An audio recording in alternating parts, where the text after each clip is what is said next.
the New England 300. Trouble. I ain't gonna do it. Good job, gentlemen. What a job the 12 team has done this year. My generation. It's gonna be a dog fight. Oh, yeah.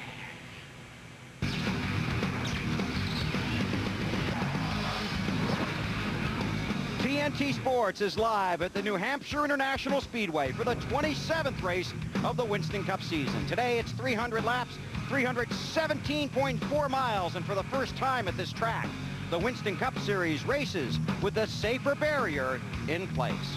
We're getting ready to go, so let's get you upstairs to the three guys that will call today's race. Alan Bestwick, Wally Dallenbach, and Benny Parsons. Okay, Bill, thanks. We're getting ready to go. The weather's holding off for now, we hope. When we were here last in July, we saw some great side-by-side racing. The changes they made to the track's banking and the new paving really seemed to work. There we see Jimmy Johnson, the 48 car, Kevin Harvick, 29, side-by-side, and they did this for almost a complete lap. When the car showed up here Friday morning, we heard one thing the drivers and crews talking about: slick, very slick racetrack. Yesterday in practice, searching around, trying to find some grip the cars could get around the racetrack. We saw drivers moving up the racetrack to that top group. If they do that today, we will see people on the inside, and we will see cars side by side. But if they can't, it puts a premium back on the pit stop. So in the pits, 0-0 for these crew chiefs. Earlier this year, Jeff Gordon took 4 tires, and it didn't work for him. He couldn't get through traffic, so it's going to put all the pressure back in the pits. And this is considered a big short track by a lot of people. Some bumping and running. We'll see. Here, let's go trackside now for the opening ceremony. Ladies and gentlemen, please direct your attention to the stage. We would ask everyone to please stand. And gentlemen, to please remove your hats for today's invocation and our national anthem. The invocation will be given by the Most Reverend Michael Cody, Bishop of the Roman Catholic Diocese of Norwich, Connecticut. Bishop Cody. Let us pray. Father in heaven, out of your infinite love, you have called us into being and daily sustain us. For the gift of life, we praise your holy name. Look kindly upon your people who have gathered for this NASCAR Winston Cup race. Be present in a special way to today's drivers. Bless their families. May they always remain united in your love. We pray this through Christ, your Son, who lives and reigns with you in the Holy Spirit, one God, forever and ever. Our color guard represents all the armed services of the United States. Our national anthem will be sung by Petty Officer Christine Rommel of the United States Coast Guard. Oh, say, can you see by the dawn's early light what so proudly we hailed at the twilight's last gleaming, whose broad stripes and bright stars through the perilous fight o'er the ramparts we watched was so gallantly streaming, and the rocket's red glare, the bombs bursting in air, gave proof through the night that our flag was still there. Oh, who say does that star-spangled banner yet wave o'er the land of the free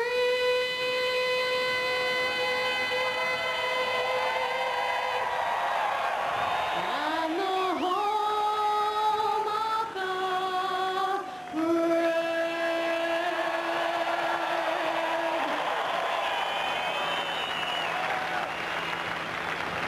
And now, to give the command that will send the field on its way in the Sylvania 300, our Grand Marshal, Charlie Jerabek, President and CEO of SRAM Sylvania.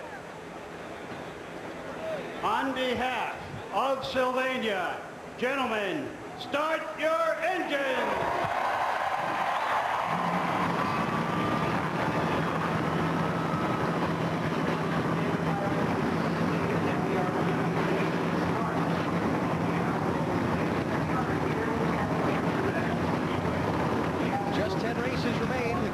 2003 season. What'll this chapter on the road to the championship produce? We find out when the green flag waves next. Winston Cup Racing from New Hampshire International Speedway on TNT is brought to you by the Home Depot, NASCAR's home improvement warehouse, Napa Auto Parts. Napa, get the good stuff. Discover Card, it pays to discover. And Little Debbie single-serve snack cakes, perfect when you're on the go. Unwrap a smile today. TNT Sports live at New Hampshire International Speedway. Some 101,000 fans jamming into New England's largest sports stadium to see their NASCAR racing favorites perform on their fast but frantic stage. And we're just moments away from the waving of the green flag.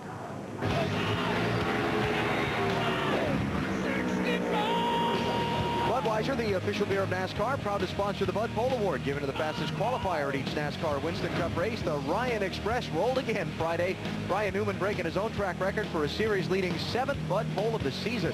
Since 1979, Anheuser-Busch has awarded more than $8 million as title sponsor of NASCAR's Pole Award program. And a look at the starting lineup for today's 300-miler. Newman alongside Terry Labonte on the front row. Terry crashing in final practice yesterday, but his crew repaired the car. He stays on the outside of row 1, though there's got to be a little uncertainty going off into that first corner. Jamie McMurray, Greg Biffle, the Ray Vestas Rookie of the Year leading candidate, sharing row 2. DEI teammates Mikey Waltrip, Dale Earnhardt Jr. In row number 3, Mikey Waltrip trying to stem the tide of bad luck he's had over the last 3 weeks. Jeff Gordon and the most recent New Hampshire winner, Jimmy Johnson, in row 4. A couple Dodgers in row 5. Jeremy Mayfield there with 3 straight top 10 finishes. Rusty Wallace, engine change this morning, going to the back of the field instead of starting in row number 6. Kevin Harvick, Mike Skinner. Harvick making all the headlines after the race in New Hampshire last week. And there's Jeff Burton, 4-time New Hampshire winner, back in row number 8. Let's try to talk to Jeff. Jeff Burton, Benny Parsons, you got me? Step forward, Benny. Okay, here in July, just a couple of months ago, you had a very fast car. Is this car as good as that one? Oh, thing was pretty good yesterday. The good horse is pretty fast. We had to make some changes this morning, trying to make it a little bit better. Seems like to me the track's quite a bit different than it was, but we think we're pretty close. Is this cool weather going to be a problem for you think? For me personally, it's a great thing. For the race car, it's the same for everybody. We just got to try to make the most of it. These tires seem to last forever, and the cool weather will probably just make a little more grip. Well, thanks, Jeff. Good luck to you. Or VP. Jeff Burton, 4-time New Hampshire winner, starting at 15th position as we look for the rest of the starting field. Tony Stewart, row 16. Alongside Ricky Rudd, who had such a good run last weekend in Richmond. Mark Martin with his 500th consecutive NASCAR Winston Cup start, 3rd longest such streak. Got to come from way back in row 17, though. Hermie Sadler, final spot on the field on time. And now we get into provisional land, and those who get in on their owner points. Bonnie Labonte, worst ever New Hampshire starting spot. Steve Park, Kyle Petty. Yep, Steve in a backup car after a Friday morning practice crash, but he did qualify this car, so he keeps that spot in mind. And final place in the field, Christian Fittipaldi in the Petty 43. Those unable to qualify for the race, there were 4 of them. And 3 drivers to the back, Ricky Craven and Dave Blaney in practice crashes Saturday morning. Rusty Wallace with an engine change after his car was throwing off all kind of smoke during Saturday practice as well. They will drop to the tail end of the field. 1 lap before the start. Dave, what you got from pit road? Well, Dale Earnhardt Jr. has never won here, Alan, but he qualified 6th and he was 3rd fastest in final practice. The team told me they've never worked less on a car than they did this weekend. They hope less is more. Matt? Wally mentioned the importance of track position earlier in the show, and that's why Robbie Loomis and Jeff Gordon worked with their race car during the final practice session, primarily in traffic, trying to get Gordon's car to pass easier. Also, fuel mileage a concern. 3 wins here, hoping for a 4th today. Marty? Matt, one of the great things about this racetrack, we almost always see someone who starts in the back make their way to the front. Tony Stewart starts 32nd today. The crew said the car is better than it's been in weeks. Look out for Big Orange today. Bill? Big Biffle starts 4th today. He finished 10th here in the first visit to this track earlier this season. The highlight of his year, the win at Daytona. Today he has the car and the confidence to try and make his 2nd trip to victory lane. Alan? Okay, Bill, getting set for the start. You know, this racetrack, BP, I think is probably one of the toughest turns 1 and 2 as you take the green flag because it's so slippery. It is so slick, and these tires, they really need some heat in them before they grip too well. The first couple laps could be exciting. Let's see. Let's see what happens. Here they go, turn 1.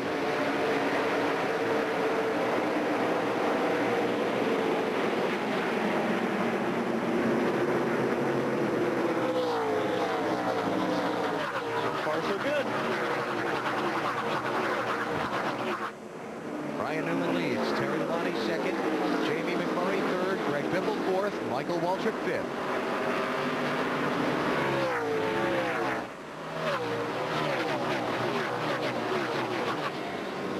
Almost feels like people are just tiptoeing around. Yeah, it looks like they're parking over there in the corner.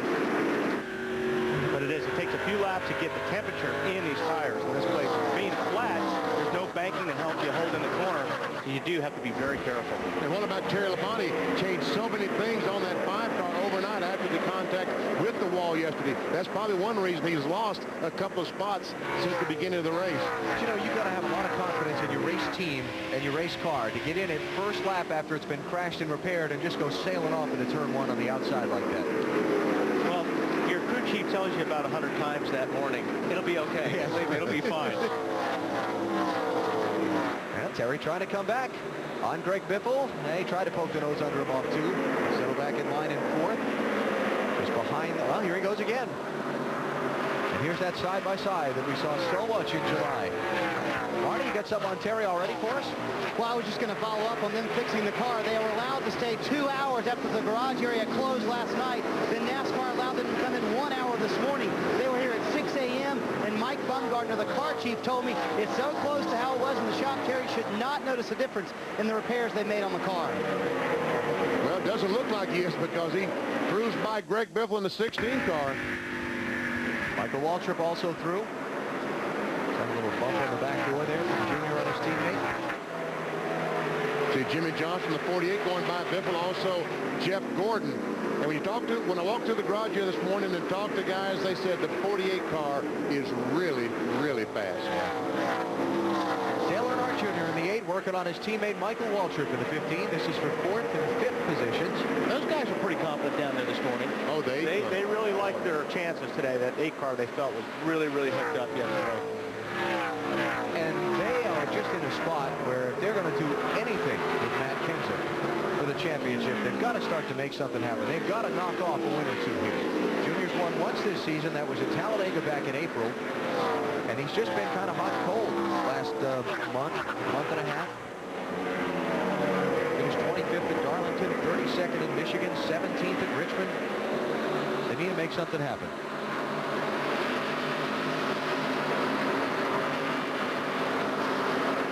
Kurt Busch in the 97, starting 28th. That's where he runs right now, though Ricky Rudd is working way around the outside of him. That's another car that those guys were really happy with the car yesterday after final practice.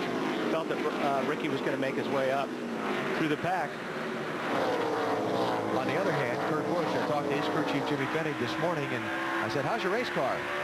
He said, we need to help it. And they changed everything there is to change on the car, trying to get some help for Kurt Busch in that 97 car. Hey, you see 5 miles an hour slower on the last lap, 4.5 than leader Ryan Newman. That's not going to help you.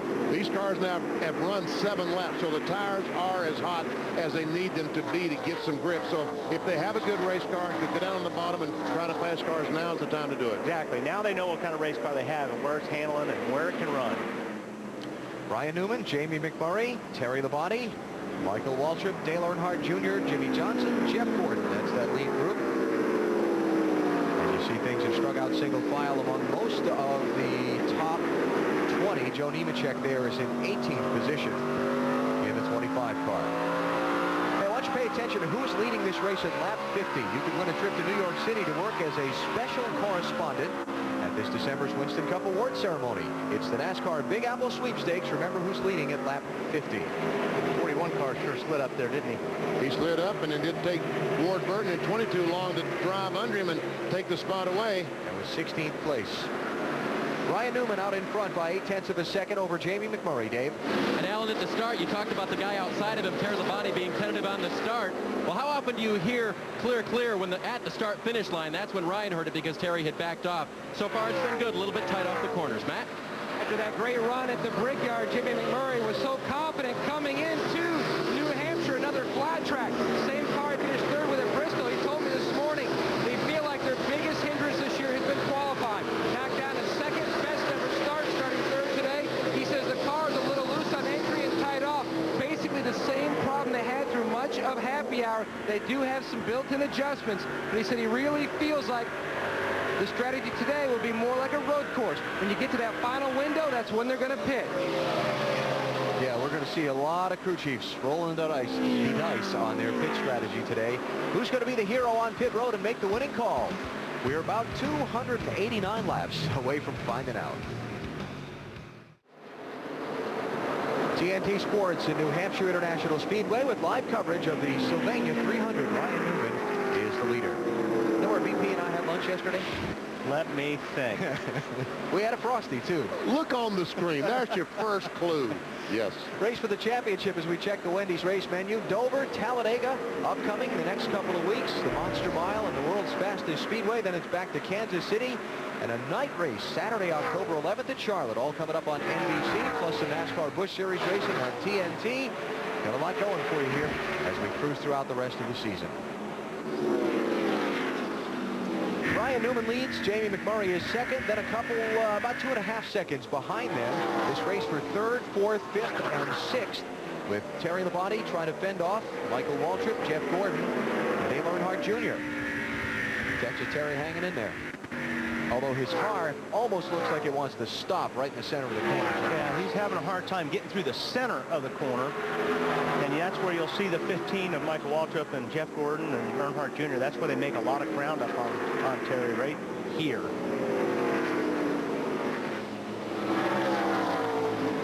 And there's the guy that's not having any trouble in the middle of the corner. Jeff Burton. He was so fast here in July. Kenny Wallace, as he was going by him on the outside, had a suspension part break, put the 99 in the wall, but right now seems to be the fastest car on the racetrack. Matt? And Benny, he is certainly moving, coming off a great run at Richmond. They really feel like that this 10-race stretch could be where they really pick up the pace. Coming into New Hampshire, 4 wins here, would like to get a 5th. The car, though, from the get-go, a little bit on the loose side, but Jeff just told crew chief Paul Andrews, it's starting to come back to me. It may be loose, but let me tell you one thing. It's running very fast. If it's loose, he's going to want to leave it that way. Oh, loose is fast, right? Loose is fast. Loose race car being one where the back end is a little happy, a little free in the corner. And there's the key word, little. Yeah, little. Yeah. You don't want it big loose, you want it a little loose. So Jeff Burton started 15th. He's up to 8th place now. You saw third change hands. Terry Labonte finally, that middle of the corner thing he was having cost him some spots as Michael Waltrip, Jeff Gordon, and Dale Earnhardt Jr. went by him. Now another car on the move besides Jeff Burton is Dale Jarrett. 88 car, started 27th, up to 18th. And working on Mike Skinner for more, Dave. And of course, with Sean Parker's absence this weekend and the loss of his wife, this is a crew chief by committee. Team owner Robert Yates is part of that committee. And then as well, Shane Callis, a car setup specialist, Scott Elkins, engineer, and Jason Burdett, who's the car chief, are all working this team together. And no doubt this entire crowd of guys is trying to win this race this weekend in honor of Tara. Right now, DJ said nothing on the radio about the car, but obviously it's good. Yeah, it's very good, Dave. And I think eventually, you know, Mike is having a problem keeping the car down, and eventually Dale Jarrett will get by Mike because Mike's car will just continue to get worse and worse and slide up the racetrack. If you can keep your car down low like Dale Jarrett is right now, that's going to be a good race car later on in the run when you're out of fuel or you're low on fuel and tires. Jeff Burton moving forward. Terry Labonte slipping back a little bit. That was 7th place. Jimmy Johnson had just gone by Terry. And now Jeff Burton slips by him and picks up that number 7 spot. Marty, how about Terry's car? Yeah, you guys kind of pinpointed the problem for the 5 car up there from the booth. A little bit tight off of the corner. They're going to go up on the track bar on the next time. Jim Long asked Terry, how is the car, though? He said it's fine other than that. So really no implications from the wreck that they had yesterday. Car just a little bit tight right now for Terry. All right, Marty, thanks. So Terry Labonte still kind of struggling, but Considering he hadn't run a lap after the crash, hanging in there in 8th position so far. Ryan Newman has led all 25 laps that have been completed so far, out in front of Jamie McMurray by 1.2 seconds here in New Hampshire. Now another NASCAR Winston Cup memory.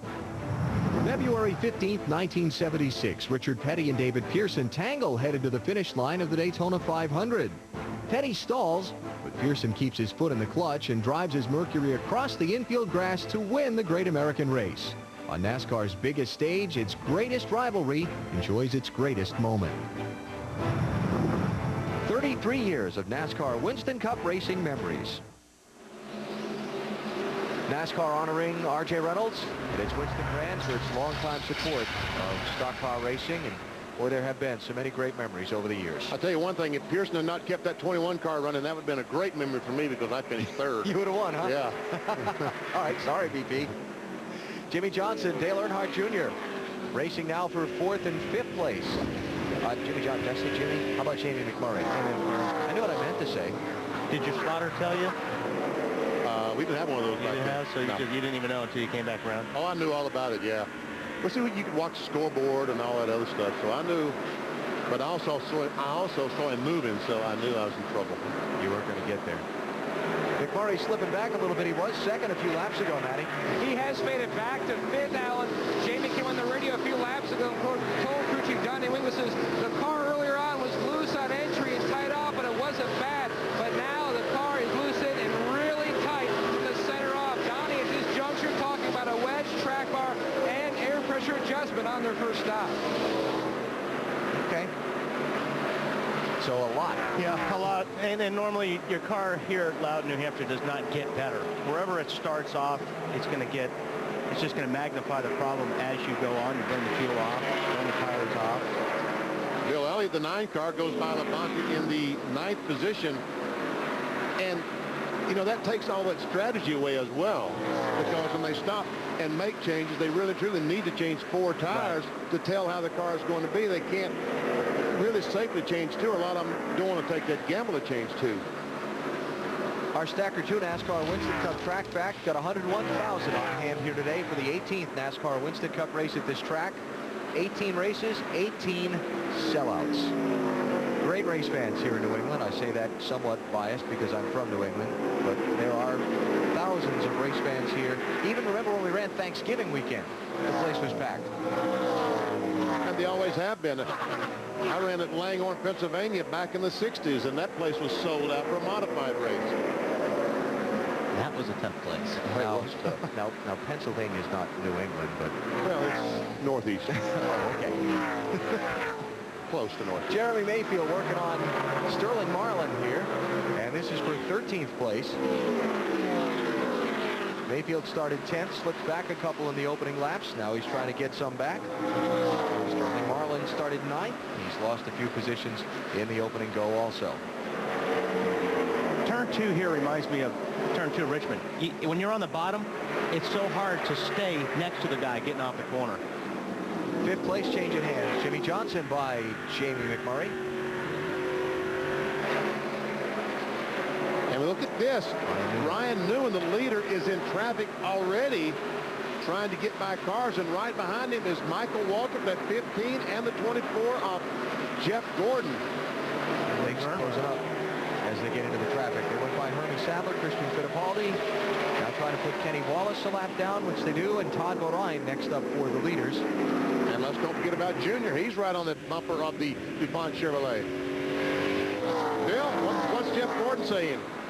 Loose up, off, and tight in the middle of the turns, but not exactly a great ride, but not bad for him so far. But loose up, off, tight in the middle, BP. Bill, I think it's going to be a great run before long because I see visions of Jeff Gordon getting to the front of that 24 car. Yeah, it wouldn't surprise me. He runs real well here. Kind of the pace is this is his kind of race pace too, BP. Getting up there, staying clear of the traffic till you start running into the lap guys. So a guy that's determined to get back to victory lane and stop some of the chatter. You know, Bill, you talk about getting up there and getting clear.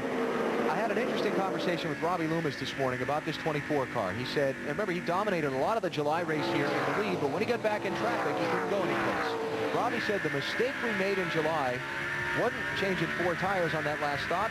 It was that we did all of our practice in clean air. And we didn't really know what our car was going to do, and it wasn't really set up when we got back in traffic. They changed that yesterday. They tried to get out and run in traffic behind people to make sure they knew what it was going to do in these kinds of situations. So that car looks really good right now in traffic. So how will it be when he gets out front? Yeah, if he gets out front. Working on Michael Waltrip for second place. Ryan Newman, though, has led all 38 laps completed so far. Early in the going here at New Hampshire International Speedway. TNT Sports live at New Hampshire International Speedway for NASCAR Winston Cup Racing. Ryan Newman out in front in that blue and white 12 car. The new second place runner behind him is Dale Earnhardt Jr. I don't think he's going to be out front for long, BP. I don't either, because checking our scoring monitor, Dale Earnhardt Jr. in the 8 car has been fast for the last few laps, and here he goes in front of the home stretch span. Well, he's got a sense of timing, doesn't he?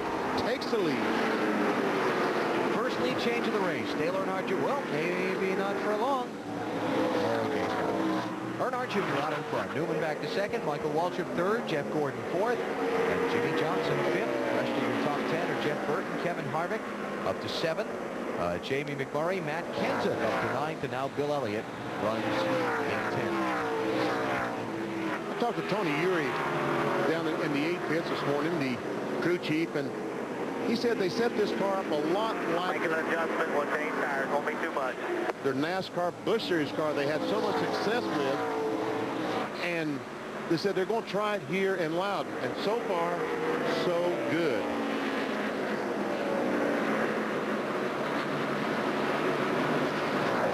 Let's get you some updates on the top 10 in the running order right now. Matty? Starting out with Dale Earnhardt Jr. looking for his first top 5 finish here in New Hampshire. The car tight, really tight, but the car is fast. Dave? Ryan Newman's car tight as well, Matt. In fact, he said, I can't use the throttle to help turn the car because the car is tight right before I can get on the throttle. Bill?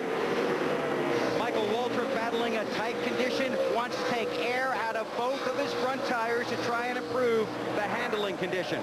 Jeff Gordon, as we talked about just a few laps ago, loose up, off, and tight in the middle of the turns, hoping to be able to adjust that on their first pit stop. As for Jimmy Johnson, the car loose in, tight in the center off. First he thought it was getting better. Now he says it's getting worse, Matt. Jeff Burton's last win came 66 races ago at Phoenix. Said earlier on that the car was loose into the middle, but it's getting tighter, especially on throttle. Bill? Not much from Kevin Harvick so far, running 7th currently on the racetrack. No problems with his car to this point, Matt. And Jimmy McMurray still battling that loose in, tight off scenario with the 42 car. They're still looking at those same changes when they make their first stop, Marty. Matt Kenseth may have the best car on the track, Matt. He started 19th, currently up in the 9th position. The car pretty good, just a little bit tight, Matt. Dodge boys had Bill Elliott at the 9th and since dropped back to 10th. Ray Evernham came on the radio and told Bill the car looks very, very solid from the middle up off the corner. Bill says the car's not too bad. Hi, Matty Banks, and there's your leader at lap 50. You will need to know Dale Earnhardt Jr. to the trip, possibly to this year's Winston Cup Award ceremony, and serve as a special correspondent. Log on to NASCAR.com. Check out the NASCAR Big Apple Sweepstakes for rules and your chance to register every week. Dale Earnhardt Jr., today's leader at lap 50. So we gave you the top 10 in our Through the Field. And Earnhardt Jr. now putting 37th place. There's a leftover lap down. Ken Schrader and Tony Raines also overtaken by the leader, Johnny Sauter, next up in that 4 car. We took you through the top 10. Let's continue going through the field. How about 11th place Terry Labonte? Marty, you got that one. And he started second now, and he's back to the 11th position. We reported early on that his car was tight. It's actually gotten a little bit better now. He's picking up a little bit of speed, still planning a track bar adjustment when they come down pit road. Greg Biffle's car was extremely tight to start with. It's gotten a little bit better now. They are going to put a rubber in the right rear when he makes a stop. Dave? Sterling Marlin is fallen back from his 9th place starting position. His report, tight on exit with a follow. This is not working at all. Matt? And Jeremy Mayfield running in the 19 car in the 14th position. Earlier he said the car was a little tight but not bad. He says now the car is really bad tight off. Dave? The 88 car of Dale Jarrett, not a word. Remember when he comes in for his first pit stop? stop. Tech man Johnny Bryan is back for the first time since being injured in Indianapolis. 22 of Ward Burton, their crew did a lot of work after happy hour yesterday, and Ward radioed in, it's a lot better, just a little bit tight. Matt Nemechek runs the 25 car in the 17th position. Remember, he's won here before. Would love to add another one to his racing resume. Says the car was great on the get-go, Bill, but has since gone tight from the middle off. Elliott Sadler currently running 18th on the racetrack. His car just not quite up to his liking, trying to battle a slight handling problem that will adjust when he comes in, Dave. All weekend, Mike Skinner's car was loose getting in the corner, better by the end of happy hour, but they might have tightened it just a bit too much. That's his report now. Tight. Marty? Dave Casimir's having a nice little run back in the 20th position. The only thing he said on the radio was back at lap 17. He said the car's a little bit tight, pretty smooth on the racetrack for this rookie. Alan? There are your top 20. Dale Earnhardt Jr. still out in front. Brian Newman led the first 45 laps. Then Jr. went out in front. He's about to complete his 10th circuit in the #1 spot. Caution-free so far. All 43 starters still on the Speedway.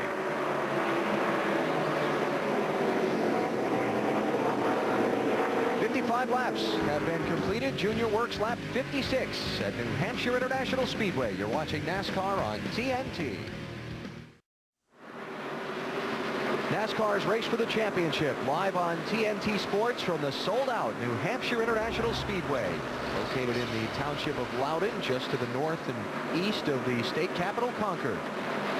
They've watched so far Dale Earnhardt Jr. move away from Ryan Newman after passing him for the top spot at lap 46. Junior's opening up now a 2.1 second advantage on second place. Here's the guy that's on the move, speaking of championship, in that black and yellow 17 car, Matt Kenseth. Started 19th, BP. And currently is in the 9th position, and that's 8. That's 8 right in front of him, the 42 car of Jamie McMurray. Matt Kenseth, the last 2 straight leads, has slapped the wall in the race and come back for solid finishes. 14th at Darlington, 7th at Richmond, despite incidents in both races. Marty, he's doing very well today.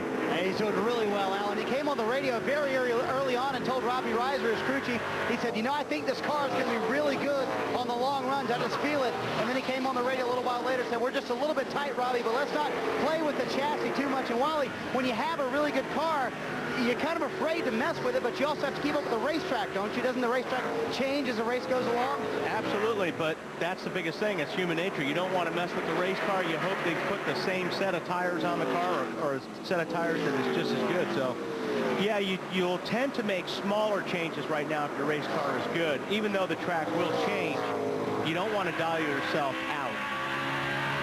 Talked about Matt Kenseth's troubles the last couple of weeks. Here is a weekend ago at Richmond. Matt gets up into the wall off turn 4 and then gets bumped from behind by Todd Bodine. He spins out. You see the damage on the right side of his Ford, but they come down pit road, make adjustments. A little pit strategy call later in the race gets him back up to the front of the pack and gets his track position back, and he comes up finishing 7th and gains points on the rest of his rivals for the championship. Did you see who he almost hit when he spun there? The 42 car, Jamie McMurray. Yeah. I talked with Matt on Friday a pretty good bit about the massive 418-point lead he holds in the championship and about what that does for him at this point in the season. He's not really under pressure. And he said what having that kind of a lead allows us to do is not fret over mistakes. If we make the wrong call on pit road, or, as he said, for example, last week at Richmond when I drove into the wall, you didn't have to get all balled up in your stomach about it. You could just say, okay, don't worry about it, we'll keep going. Oh, there's no question. It's nice to have a cushion because, man, you're under a lot of stress here if you're going for a championship like that. And you're right, Alan. I mean, every little mistake, there's a big magnifying glass over. So they've got that cushion, and boy, it's nice having that cushion. Talked on Discover Card Countdown to Green about the post-race incident at Richmond last week, and we show you the 31 car because it's time for our singular wireless race talk poll. I want you to put yourself in the driver's seat. You're the guy running second in the final couple of laps, and you get bumped and spun. Was Kevin Harvick's reaction to Ricky Rudd justified? Wasn't strong enough? Too much over the top? Cast a vote. I'd be curious to get your opinion. I know what Wally would have done. I think Benny would have handled it differently. Yeah, I was just thinking, we would have probably handled it differently, BP. I think it was justified, and I think you may have thought he was over the top. Well, he's way over the top because, again, I talked to all those guys down there, and Ricky Rudd, Yes, he's bunting. There was no intent. There was no intent. And folks, we're in this sport today, we're going to have people bumping each other. This 21 car may bump the 1 car trying to get by him. It's certainly not intentional. So we got to tell them, don't race, don't bump each other. You're such a nice guy. Did you ever go after somebody after the race? No. Never in your career? Never. I only raced 25 years, so if I'd have raced another 25 years, I might have. I think it depends on who you're racing, too. I mean, obviously, you race a guy like 21, Ricky Rudd. He doesn't race that way. No. He doesn't drive that way. So normally, if he gets in the back of you, you think, well, Ricky made a mistake. But there are other guys out there that you may think, well, he probably did that intentional. And that's one reason that I said that he did not do it intentional, because it was, in fact, Ricky Rudd. Ricky Rudd in 24th place right now, trying to come up toward the front. Talked to his crew chief, Pat Tryson, and Ricky this morning. Felt like they had a very good race car. Just needed to find a way to get some track position. Meantime, Kevin Harvick started 13th, and he's moved up pretty well. He's in 7th place now. Third place driver in the NASCAR Winston Cup Championship. He's on probation for the rest of the year. Does that mean something to somebody like Kevin? I think it will, because he has been at home during one of these races before. So I believe that before he does anything, maybe he'll think twice about it, because he could be sitting home.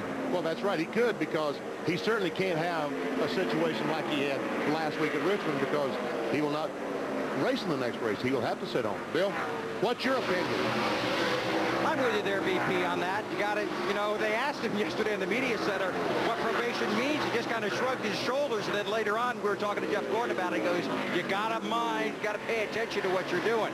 Right now, he just has a great race car. I talked to his crew chief, Todd Barrier, but Todd didn't talk back. He just smiled, said their car is coming to the front, running good lap times. Good day for Kevin Harvick. We'll have a different jack man today, though, because he lost the guy after that fiasco you were just polling about. Yeah, a couple of crewmen on suspension for the week, but the replacements brought in from the Richard Childress Racing NASCAR Busch Series teams. Dale Earnhardt Jr. leads at lap 72 complete, working 73. We should start to see some pit stops in another 10, 15 laps. We'll be back. Dale Earnhardt Jr.'s team won the McDonald's Drive-Thru Pit Crew Championship, fueled by Powerade at Richmond. Their car spending the least amount of time on pit road among participating teams, 20 grand to them. And they're right behind their teammate Michael Waltrip's crew in the season-long standings for the $200,000 top prize. BP, these guys are out of gas. Not the car, the guys pushing it. Yeah, they are out of gas. Marty? He was out of fuel when he came to pit road, BP. As you see, they now get him going. It took a while to get the car going. They pushed it a good 100 yards down pit road. Ricky came down pit road out of fuel. They did give him 4 tires and plenty of fuel, but lost a lot of time here on pit road. And man, Marty, only 76 laps on that tank of fuel. Man, that's terrible. That's the amazing part. Most of the leaders are talking about pitting in 5 to 10 laps, so that's very, very early.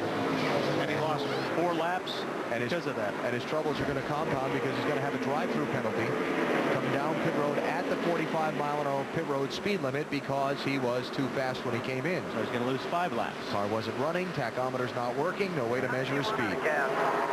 Somebody said else. Jimmy Spencer, was that his radio? Sound like it. Spencer's on pit road at lap 80. Marty. And he comes to a stop. He came on the radio earlier, and I'll do my best Jimmy impression. He said, this car is awesome, and he was real happy with the car. They got a little bit tight towards the end of the run, and they're preaching to Jimmy on the radio, drive it in smooth, drive it off car. A little bit tight for Jimmy right now. They adjust it with air pressure, and they were talking about a wedge adjustment as well. 4 tires for Spencer. Beginning to see a rush onto pit road now. Kyle Petty is in, getting ready to go. Tony Stewart is in. Johnny Benson is in, and look at this race for 6th place as Kevin Harvick tries to take it away from Jeff Burton, and they're right behind Michael Waltrip and Jimmy Johnson. I mentioned Tony Stewart on pit road a second ago. Matty? Service already complete for Tony Stewart. They made a chassis adjustment. Tony was complaining about the 20 car just being way too tight earlier in this run. It's really surprising how many cars have made pit stops. And I'll tell you what, these guys, BP, that are having to make a lot of changes is really going to hurt. The guys are going to come out on top are the guys that really are close on their setups because they only have to come in, make a small change, put tires on the fuel. The guys that are going to be doing spring rubbers and things like that are going to lose a lot of time on the racetrack. Mark Martin in, Joe Nemechek just leaving pit road. Casey Mears, Johnny Benson also on and off pit road. Mark down and away. Also, Mike Skinner is in for a pit stop. You'll see Mark pass Mike Skinner. Jeff Gordon on pit road, lap 83, Bill. And this was planned. You have to be very careful coming into pit road. The timing line is early. Gordon's car is a little tight in this loose end and tight in the center. Has a little trouble in traffic, but it's just 4 tires and fuel. They're marching to the front, and his lap times have been very impressive, Marty.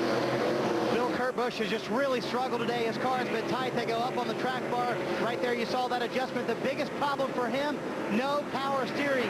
That's a problem at New Hampshire, but with a tight race car, I would think, Wally, that makes it even worse. Yeah, that's going to be tough on him.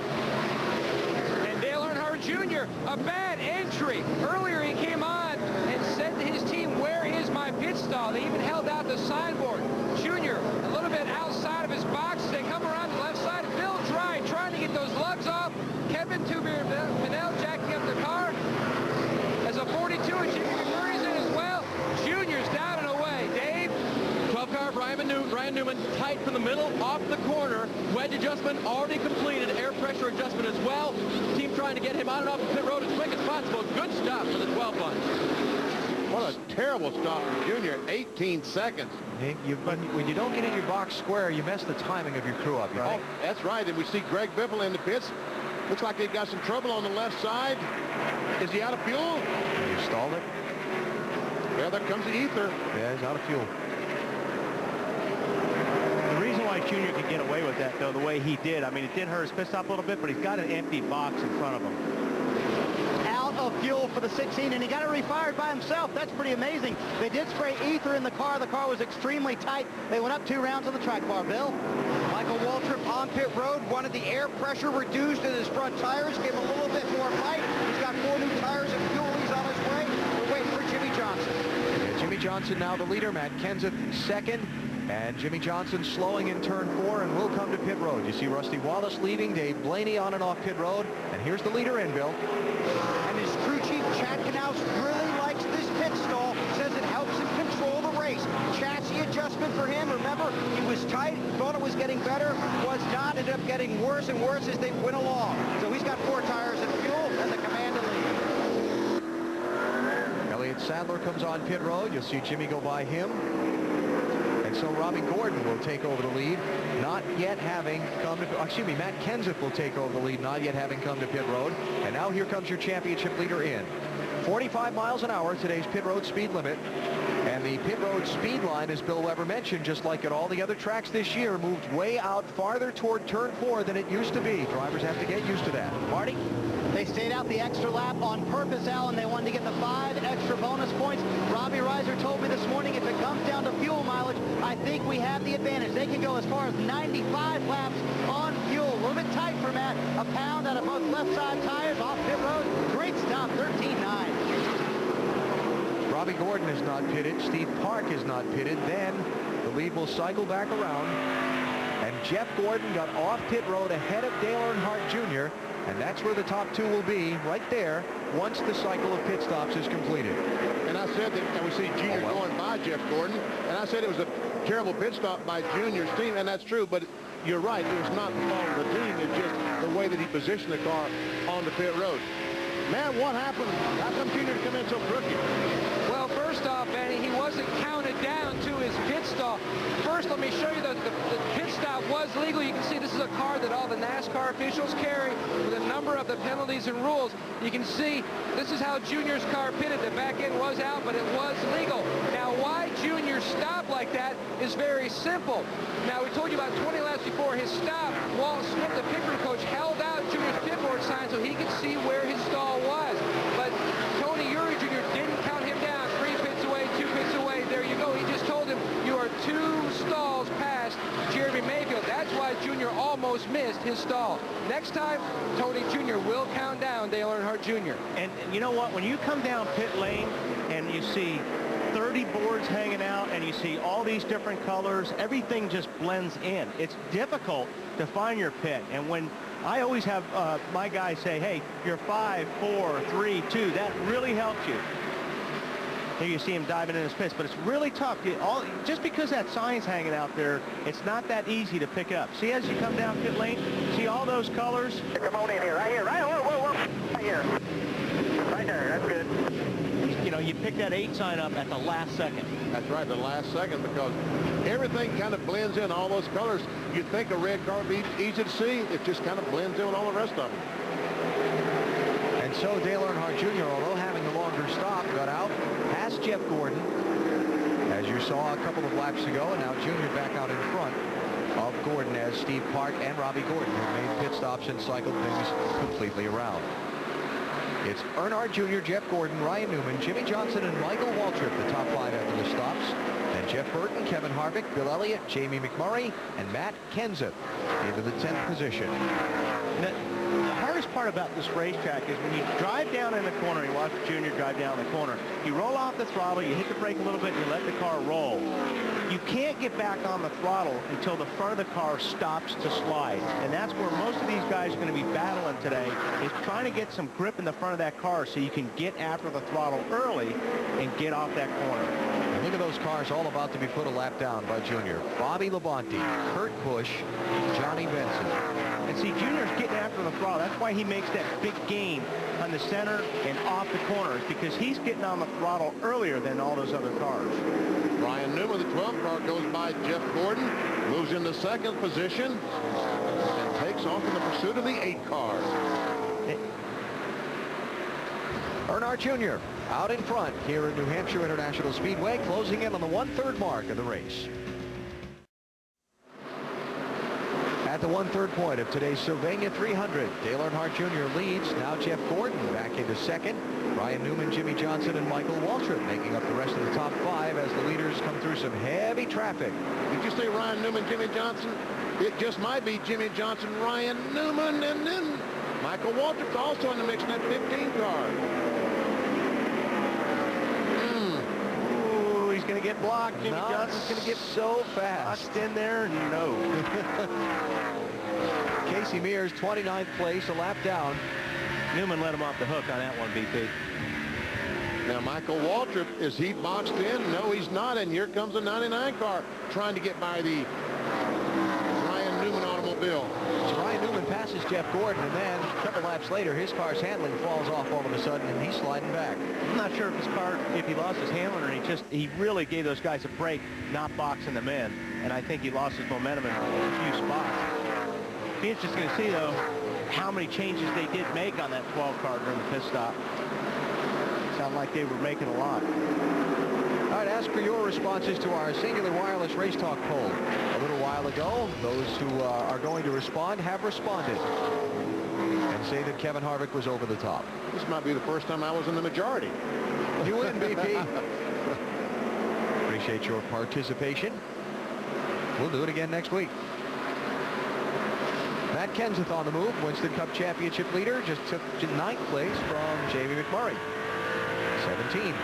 Moving up, Marty. And Alan, we saw the great pit stop by a bunch, 13.9, but Matt came in running in about the 6th position, fell back to 10th when he came off pit road. He came on the radio after the stop, said, guys, that was my fault. I didn't get on pit road as soon as I could, Alan. Something up with Jeff Burton. Look at the smoke out of the right side of the car. Looks like an engine problem. Was 5th place. Matt, what's wrong? He came on the radio to Paul Andrews, said, I've swapped ignition boxes. That's not it.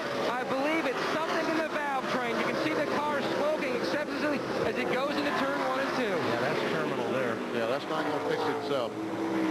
Wow, that's a shame. 4-time New Hampshire winner. We talked with him on the pace laps. Thought he had a pretty good car for the day. He did have a good race car. Blue smoke, white smoke out the exhaust pipe. Bad news. So Jeff Burton on the apron and heading for pit road. We'll give it a try. Yeah, some pitch here. Just listen out there. Where to go? Right pass open. Here's somebody in the blue shirt. Just say turn left like that. Slow down a little bit. We'll go ahead and go right in.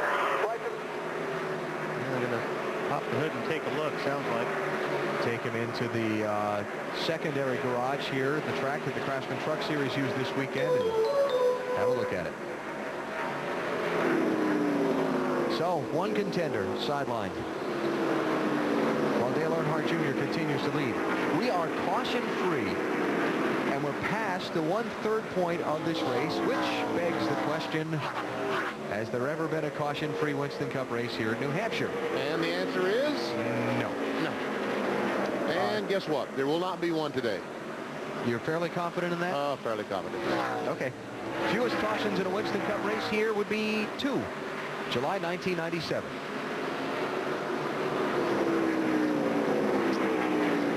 Dale Jarrett up to the 11th position after starting in 27th place today. Very solid run for the Big Brown car. And a couple things going on with this team this weekend. We told you during Discover Card Countdown to Green the heartbreaking story of crew chief's wife who lost her life the other day. Also, this weekend, the return to the racetrack of John Bryan, the Jackman, injured in this scary pit road accident during the Brickyard 400 at the Indianapolis Motor Speedway the first weekend of August. And that right there is why they moved that timing lane further up the racetrack, so you don't have to come in so fast. If you're that guy in that first pit, you really have to rush the pit, and that's what happens sometimes. Dave? Well, Wally, he missed 5 races recovering from leg and shoulder injuries. He's back for the first time since Indianapolis, and so I asked him after the first pit stop how it went. He said, boy, when I got off that wall, my legs were shaking a little bit, but as soon as I got around the front of the car, I forgot about all that and had a great stop. That's good.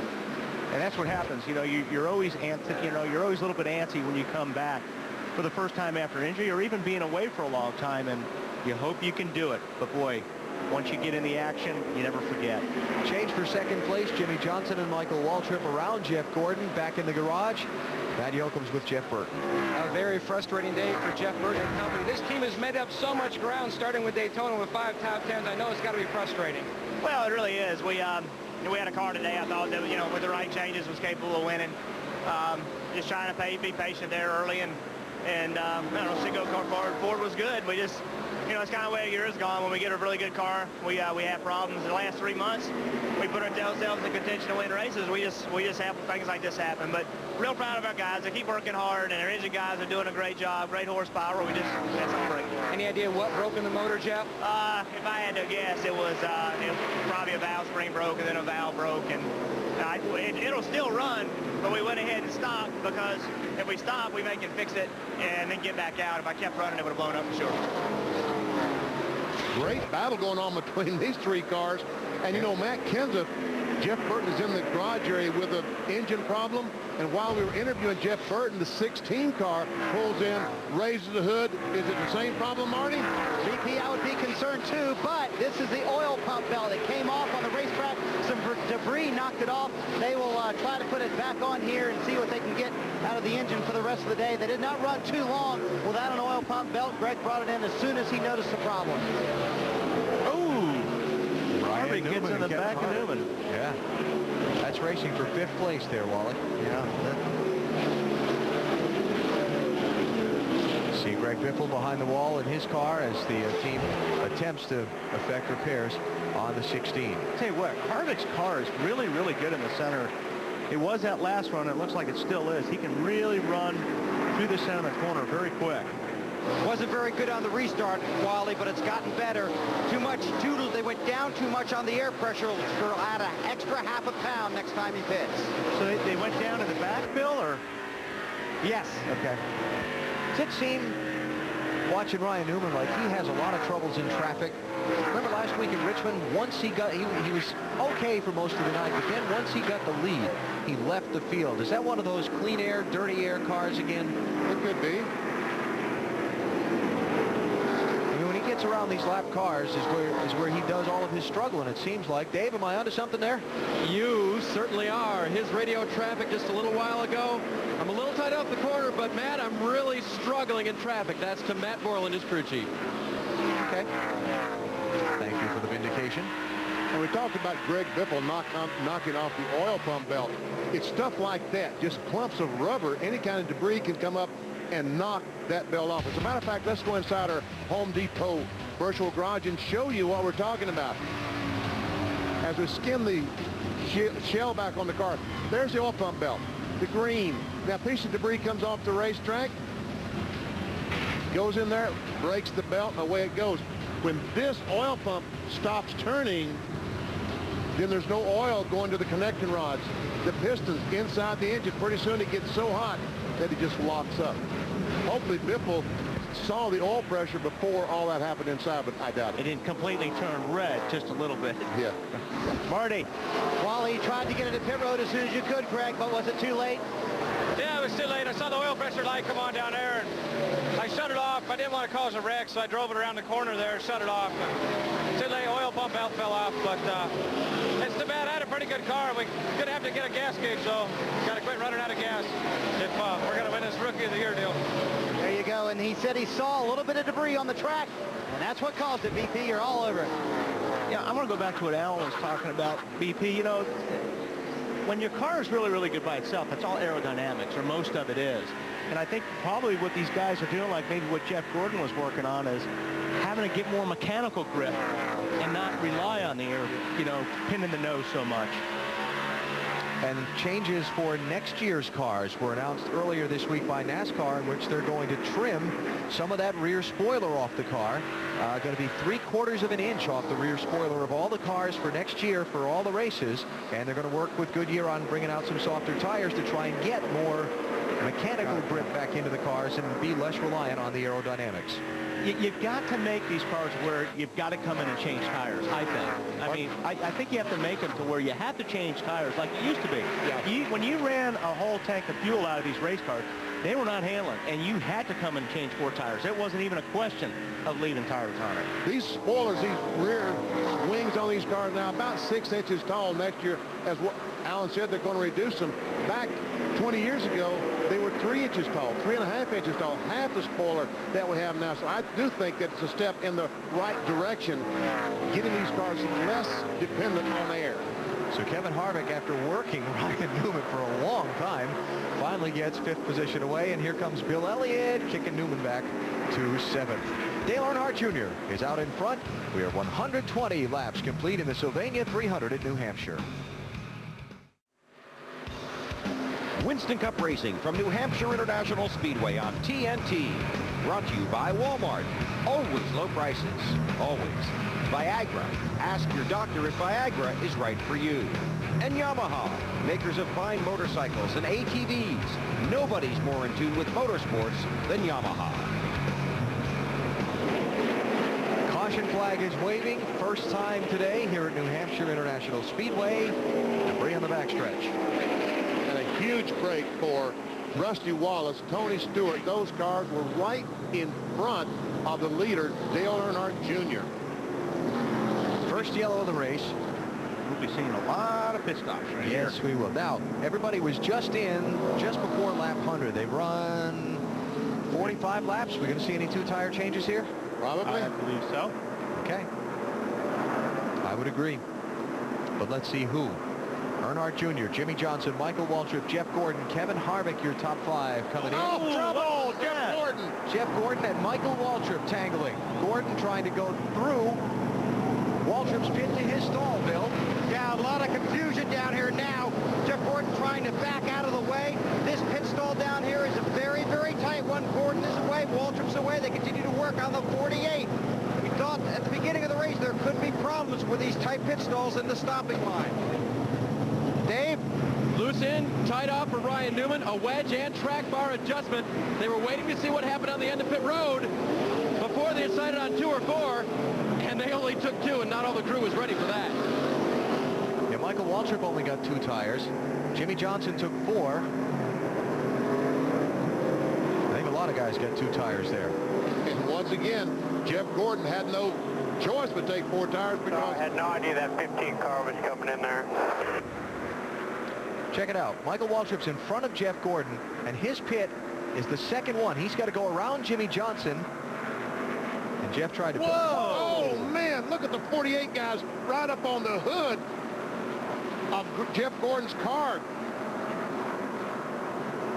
Oh, man. Jackman got it. Flipped. Tire changer and tire carrier up over the hood of the 24.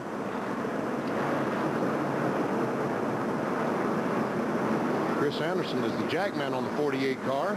Ex-school teacher was talking to him this morning. See, watch. Waltrip goes to his pit around Johnson's car, and Gordon... thinking that he was going to this pit up here, thinking he was going to drive through Michael Waltrip's pit, but Why would he think that? I guess he didn't know Michael was pitting there. You know, he thought he was going to get to the inside of Michael because he was going to come quickly to his pit, and he must have thought Michael was going farther down pit road. Yeah. Oh, man. And you're sitting there with Jimmy Johnson going, man, he just ran over my guys. Bill? Just amazingly calm down here in the 48 pit, the 24 on pit road. They look at his car. But Jimmy Johnson back for left side tires, and now they're going to check the crew. Everybody appears to be okay, but they're going to work with a front tire changer update in a second. All right, Bill, thanks. You keep us posted there. That was Ryan McRae, I think, the front carrier on the 48 car, and Chris Anderson, the jack guy. I want you to watch this. Watch after the accident on the pit road. Okay, the contact. Watch Chad Knaus, the crew chief. Did he get my front fender? Look at Chad. Always thinking.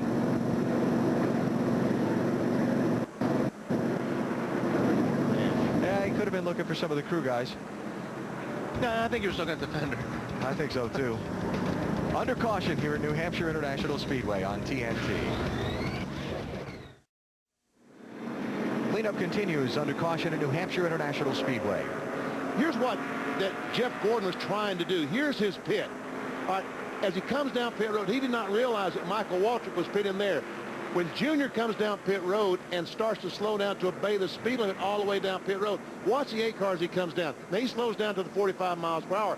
Now Jeff Gordon says, I can sneak on the inside and go down through there and pick up a couple of car lengths, not realizing that the 15 car was going to his pit. And that is a scary situation. Thank goodness those helmets. Yep. And again, Bill Weber with the update there that everybody's okay, but they're still working with one of the crewmen just to make sure. Jeff Gordon on his radio just after the crash on pit road. Well, I'm so sorry. I had no idea that 15 car was coming in there. And there again, we talked about it earlier. You know, although the pit is right there, you still don't look at those guys. It's just a bunch of colors and blur. Bill? Corey Quick, the front tire changer, is the guy they're working on back in their transporter in the garage. But he did change the left sides after that incident. So we got hit, finished the right sides. They came back in, he did the left sides. Now they're looking, it looks like to be his ankle back in the garage area. Okay, Bill, thanks. And we'll keep you posted with further information as it comes in.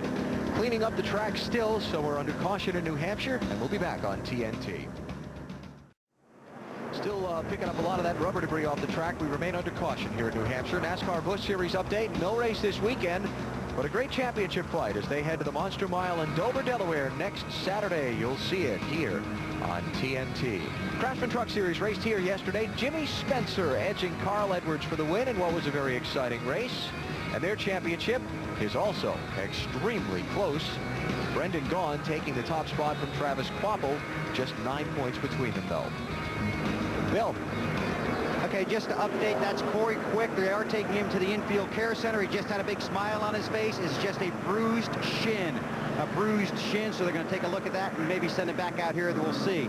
As for Jimmy Johnson's crew chief, Chad Knaus, he jumped off the wagon over me because he could not see Quick on the racetrack, and I was standing right next to him, and after the incident, I couldn't see him either. So you see he sneaks over there because he couldn't see his guy. He wanted to make sure his guy was okay, and then comes back across the wall, allowed over the wall because of unusual circumstances on pit road. All right, that's good. Thank you, Bill. So Johnson is out, but the chaotic pit stop drops him back to 22nd place. Fortunately, though, everybody's okay. New England's largest sports stadium, New Hampshire International Speedway, full with 101,000 NASCAR fans watching today's 300-miler under caution, just shy of halfway. Bill? With crew chief Chad Knaus, your guys are okay. Quick went to the care center to look at a bruised shin. Yeah, Corey Quick looks like it bruised his shin a little bit. Ryan McRae, he's just a little shook up, you know. It's pretty exciting out there for those guys, you know. They're in danger every time they go out there, and that just proves it time again, you know. they're going to be fine. Lowe Chevrolet's running good. We'll see if we can get back up there in the top 10 and get a good finish. If Corey can't come back, are you going to change front tires? It's a possibility. I might have to come out of retirement. Well, you practiced with the team earlier this year, didn't you? I practiced a few times, so we won't be, 13s, but we can probably get some 14s done. And we're back under green. Bill Elliott is the race leader. Off pit road first. Ryan Newman second. Michael Waltrip third. Elliott Sadler fourth. Dale Earnhardt Jr. fifth. Followed by Kevin Harvick, Matt Kenseth, Jeremy Mayfield. Who's that? Sadler sliding around there. Jamie McMurray and Rusty Wallace, your top 10. A lot of strategies played out here. I'll give you the quick recap among the front runners. Right sides only for Elliott, Newman, Waltrip, John Andretti, Rusty Wallace, and Elliott Sadler. 4 tires for Earnhardt Jr., Matt Kenseth, Jimmy Spencer, Mayfield, and McMurray. Bill Elliott went to a lot of trouble to keep that 30 car. He sure did. Inside on that restart. He sure did. Jeff Gordon from 4th to 23rd because of the pit road incident. Jimmy Johnson 2nd to 22nd. And you look at the race for the lead with Bill Elliott and Ryan Newman.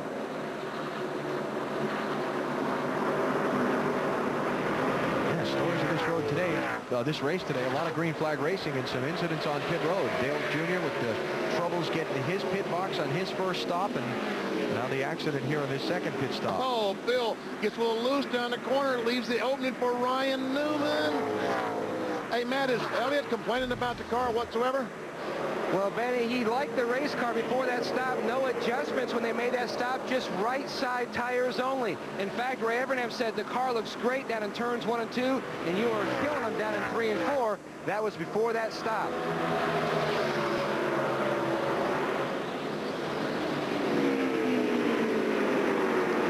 Interesting to see if Ryan Newman can get out in that clean air and then get away from Bill Elliott. Meantime, Jimmy Johnson, 21st place, and Bill's got another update on the injured crew member.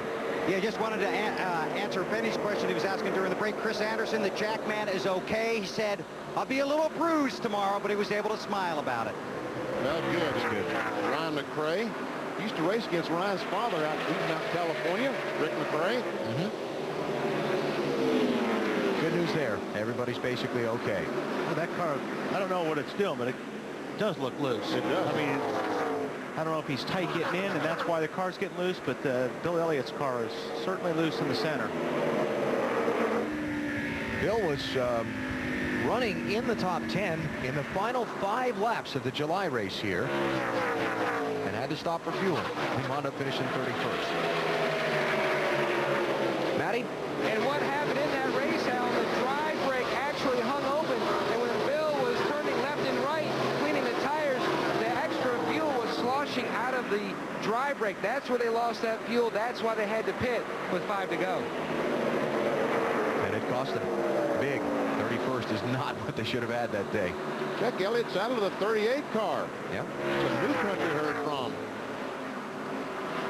He's trying to get alongside the 15 of Michael Waltrip. Started 24th, took just 2 tires on his pit stop there a minute ago, got up to 4th place.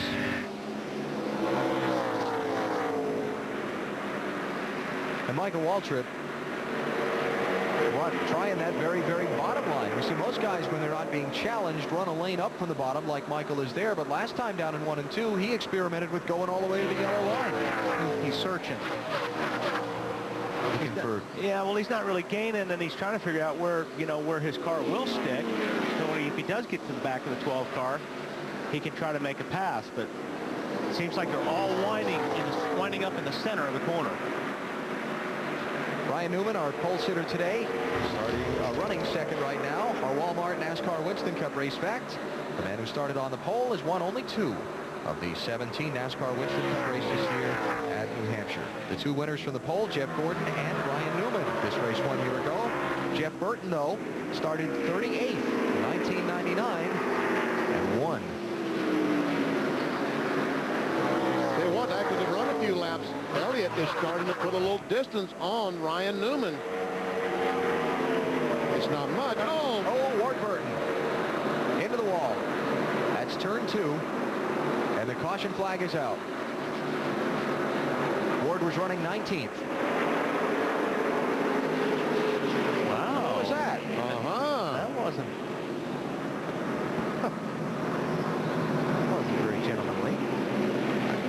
field just slowed down faster than they were ready for. Well, it sure looks like a bump in the rear causing that, doesn't it? Get caught up to the back of the field here, okay? See that damage in the Tires look left? like they're all up. See the tire mark on just in front of the left rear tire? Let's see if that's what caused the spin. Sure looks like it. That's a big bump. Okay. Probably on the survey outside says. of somebody. Somebody slid up the track into him. Ooh, Jimmy Johnson. Johnson, the 48 car, got down in the corner and got loose when he corrected it. And if the 22 car wouldn't have been there, Jimmy Johnson would have spun out. No doubt. Still there, still there.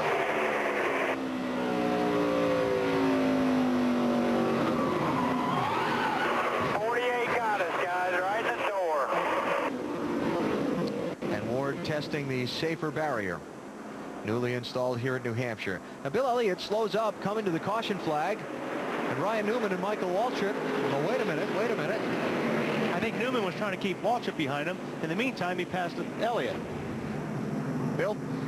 Jimmy Johnson on pit road with his original pit crew back in place. Corey Quick, the front tire changer, treated and released from the infield care center, working on the left front now. Made a chassis adjustment. They'll send Jimmy back out with a full load of fuel.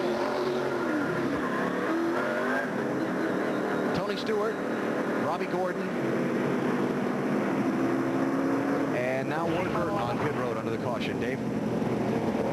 They're going to take a look at it here before they necessarily take it back to the garage. They may not.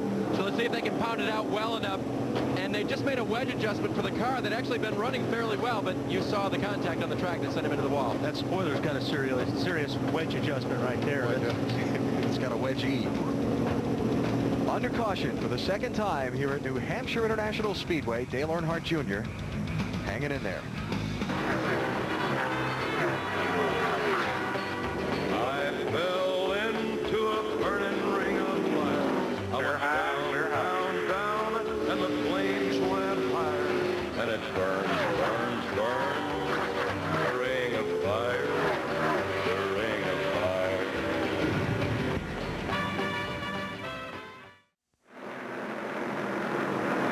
Half a lap away from the restart at New Hampshire International Speedway with Bill Elliott leading. Dale Earnhardt Jr., I said, was hanging in there, and Matt Yoakum, that's about what he's doing at this point. He's running in fifth. Alan, right before that caution, he said that the car was running just the way he liked it, and then all of a sudden all the hearts sank here in the A pit. Junior came on the radio and said, guys, we've got motor problems. Well, it's a bad vibration on multiple straightaway speed. The motor feels like it's under a heavy load, like it's fine, the motor's fine, but there's something holding it, some friction somewhere in the drivetrain. It's running on 7, you can hear it. Green flag, running on 7, Dale Earnhardt Jr. He's in 5th place. And that's not good. It takes 8 to beat these guys. 8 cylinders. Bill Elliott leading, Ryan Newman 2nd, Michael Waltrip 3rd, Elliott Sadler 4th, then Earnhardt Jr. Bobby Labonte, the first car, a lap down in 24th place, unsuccessful at getting a lap back from leader Bill Elliott on the restart. Tell you what, if that 8 car's running on 7, it's running pretty fast on 7. That's exactly what I was thinking. I watched him down the backstretch. Sure looked like me running on 8. He's not getting past. No, he's not on 7, or he'd be getting smoked right now. All right, so they'll re-examine that one, huh, Matt? Alan, one thing that Dale Earnhardt Jr. did say under that caution, it's not bad yet, but he does lose 1 to 2 car lengths down the straightaways. My guess is that he's broken a valve spring, and he's only lost about 10-15% of that 8th cylinder, but it will not get any better.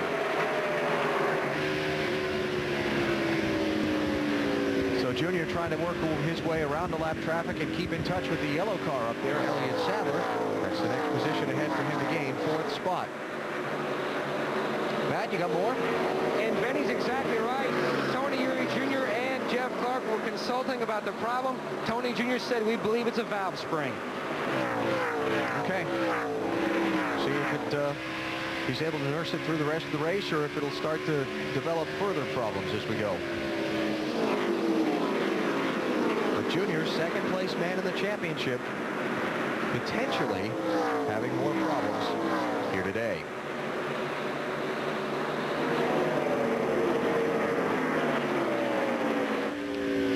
Coming up on the back back of Dale Earnhardt Jr. Trouble off turn 2, Robbie Gordon. 22nd place, last car on the lead lap. Caution's out. And Robbie will grab a gear and let it go. What happened? Ooh, he just got way loose getting off turn 2 there. Stood on the brakes. Probably flat spotted the tires pretty good. And look at that. The racetrack complex includes a road course, and that little piece of pavement that he is sliding onto is where you kind of hang a little hook into the infield and then turn right and go outside the oval track to continue racing on the motorcycle course. And that probably, the fact that he's not getting the grass might have saved him getting in the inside retaining wall. So no harm, no foul on the 31 car. Grabbed a gear. Oh, he's in a hurry to get back to the pits. Not Baja, Robbie.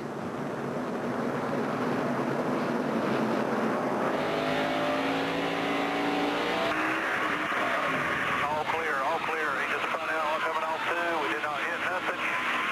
Okay, keep digging, keep digging. Caution will be out. We didn't hit nothing. Just past the midway point today here at New Hampshire, under caution for a Robbie Gordon spin. Getting set for the restart, they're talking about Dale Earnhardt Jr.'s car and what problems he might be falling prey to, BP. Let's go inside our engine and talk about valve springs for just a second. As we turn around and we turn the engine over, see the valve spring? It keeps the valve pressed against the cylinder head. This engine goes up and down about 75 times per second. This spring is going up and down. I don't know how they stay together at all races, but that's what happens. They get so hot, it breaks this spring. When that happens, the valve starts bouncing against the cylinder head. So far, Junior hanging in there in 5th place, and we'll see if, like I said, he falls suspect to any of those further problems as this race goes on.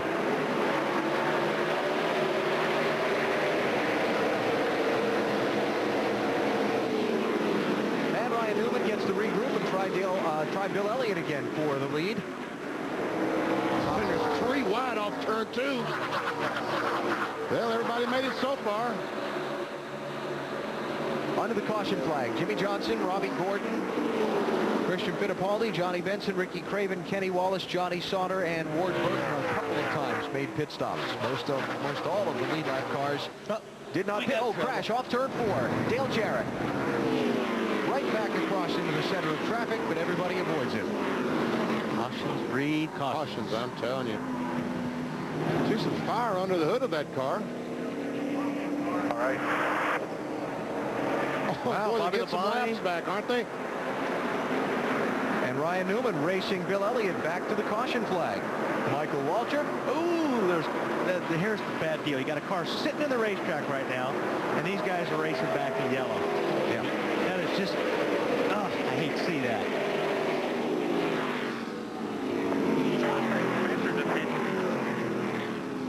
Dale Jarrett was running in 11th spot at the time. And now he sits crashed just shy of the start-finish line. And lots and lots of damage. Let's see. Here we see Spencer coming off the corner in the 7, gets loose just like Jimmy Johnson did. He goes up, gets in the side of the 88 car, and the brown truck goes around. He's knocked an oil line off with the fuel pump off the left side. That's where the fire was coming from.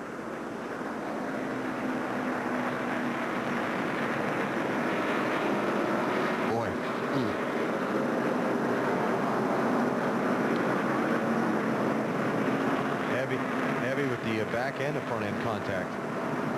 So a very difficult week for Dale Jarrett and his team has come to conclusion here at New Hampshire in a very disappointing manner.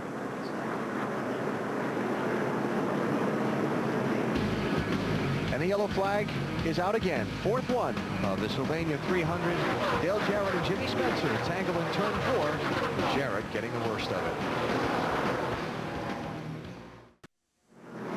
Back in New Hampshire, cleanup continuing on the front stretch after Dale Jarrett's car was crashed off turn 4. Though Dale has climbed from the machine and taken the ride to the infield care center. Want to talk about the racing back to the caution flag issue. Okay, this is what I'm concerned about. Here you got Dale Jarrett sitting there. He's already has the steering wheel off. Now these guys are racing back. He's sitting in the middle of the racetrack. and these guys are coming racing back. Now, if he were to get hit, you'd want that steering wheel on, first of all, because that steering wheel plugs on. It's like a big old axle sitting there. It doesn't look like...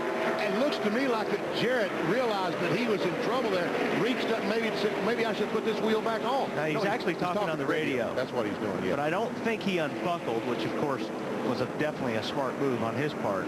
The drivers are told in their pre-race meeting 2 hours before race time, let the leader be the one to race cars back to the start-finish line. Let him be the one to decide who to keep a lap down and who not to. Right. Bill Elliott, that was his prerogative there to decide whether to let those cars have a lap back or not, but it seemed like the guys racing with him, Newman and Waltrip, had other ideas in mind. Yeah. I mean, you're right. It's the leader. He makes a decision. Now, when those guys start racing you back to the line, it forces your hand if you're the leader. So it's just a scary situation. Bill? And I'm told by Bobby Labonte's crew that Bill Elliott had told Bobby's team that I will let him get a lap back if the caution comes out. That's why Elliott slowed down, and then everything went crazy. But see, another problem you got the 41, and you've got the 30, you've got the 77. All these guys are trying to hurry up, too, and get their lap back. They're trying to beat the leader back. In the meantime, like I said, you've got a car sitting right in the middle of the racetrack. This is the worst situation you can have when it comes to racing back to yellow, and you've got oil on the racetrack. And the 41 car, all of a sudden, whoops, there says the 88. I better try to dodge it. Yeah. I got a lot to clean up still here in the front straightaway. So we'll take a break. 135 laps to go. None of the leaders have pitted. Bill Elliott out in front here at New Hampshire. Back at the New Hampshire International Speedway, we continue under caution after the wreck by Dale Jarrett. And everybody racing back to the caution flag. Bill Elliott was the race leader. Some guys trying to get their lap back, including the 18 of Bobby Labonte. Michael Waltrip was running 15th, had a ringside seat for the whole thing, and here are his thoughts. It was stupid on one driver's part, Bill Elliott. All he's got to do is run wide open back to the scene of the crime, slow down, and then you got one guy going at full speed. Instead, he slows down. There's 20 guys thinking they're flying through a wreck. How dumb is that? When one guy could have just prevented every bit of that. Now that conversation continued. Michael asked his crew, if you're sitting out there in Dale Jarrett's spot, do you want one guy flying by you at a time, or do you want 20 going by you? And his crew chief Slugger Labby shot back to him, maybe that's something NASCAR should look at and change the rule. Maybe we shouldn't race back to the yellow. We shouldn't race back to the flag. I've been around this business since 1970. We've said that ever since then. Do not race back to the line. But, you know, it's got to be a rule. It can't exist the way it is. Still cleaning up here on the front straightaway with 131 laps to go. We'll take a break. Bill Elliott is leader here in New Hampshire.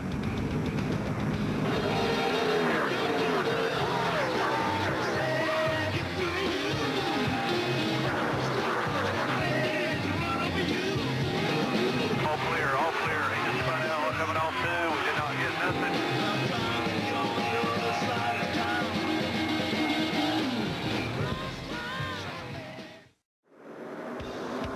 Winston Cup Racing from New Hampshire International Speedway on TNT. Brought to you by Chevy Trucks, the most dependable, longest-lasting trucks on the road. Visa, proud sponsor of NASCAR. Visa, it's everywhere you want to be. And Wrangler, real, comfortable jeans.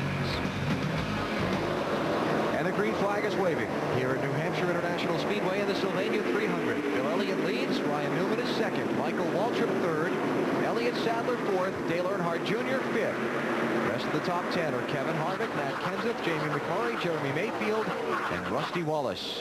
Getting back, just above this thought, VP, getting back on the lead lap, coming to that last caution, were Bobby Labonte, Dave Blaney, and Kurt Busch.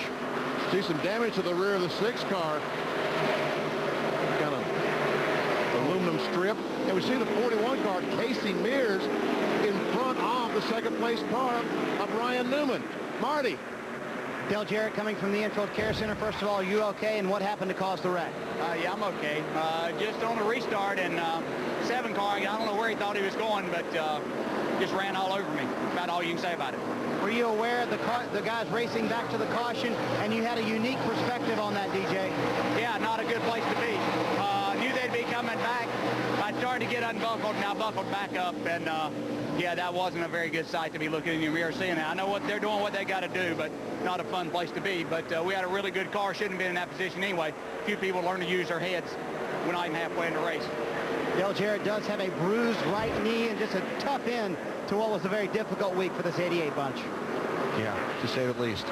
And Marty, just to button up the story on racing back to the caution flag, just before the restart, NASCAR race director David Hoots, across the NASCAR Race Control channel, said the 12 and the 15, Ryan Newman and Michael Waltrip, had no business trying to race the 9, Bill Elliott, back to that caution flag. Let the leader be the one to decide who gets a lap back and who doesn't. And I agree. We talked about this during the break, is that if they would have just stayed in line behind Bill Elliott and let the cars that were lapped down try to get their lap back, they wouldn't have been all boxed in 3 abreast getting off of 4. That's what created the dangerous situation. But instead, those guys started juking around for position, and if they would have just lined up behind Elliott and gave those guys room, I think it would have been a safer deal. See Junior working on Michael Walter, trying to get that spot. The problem is these cars would have still come off the corner at 140 miles per hour. Oh, there's no question. Christmas car sitting there. Right. But they wouldn't have been 3 abreast, maybe. No, they would have been, you know, single file. The big picture issue is still the same. Racing back to the caution is... Yeah. Nobody likes it. Watch some of the bumping and banging here in the restart. Oh, man. Matt Kenseth, the 17 car, gets in the back of Harvick. Rusty Wallace over into Mark Martin. That's where Mark got the damage. Yeah. Jeremy Mayfield, I think, got the back of McMurray. There's a little accordion effect there. All it takes is one guy to miss a shift in that pack, and about 10 other guys pay for it. Tell you what, Junior's hanging right in there with that engine issue. I know Matt Yoakum's keeping an eye on that for us, but he's still running in 4th place. That's pretty impressive. Right now working on his teammate Michael Waltrip for 3rd. Matty, any more? Well, one thing, Alan, coming back to the caution, Dale Jr. said, man, this is just crazy out here, but he hasn't really commented much about the engine. It's holding steady, but he is trying to make what he says is a very boring situation kind of a little bit humorous for he and his crew. He came on the radio at one point and said, let's have some fun here. Hey, toss them a deal, see if I can catch them in my mouth every time I go by on 7 cylinders. All right, we got some red ones in the truck. Oh, it's not that slow going by that he could reach out and, what was it, the M&M's? Is that what he was talking about? Yeah. Kevin Harvick working on Junior now for 4th place.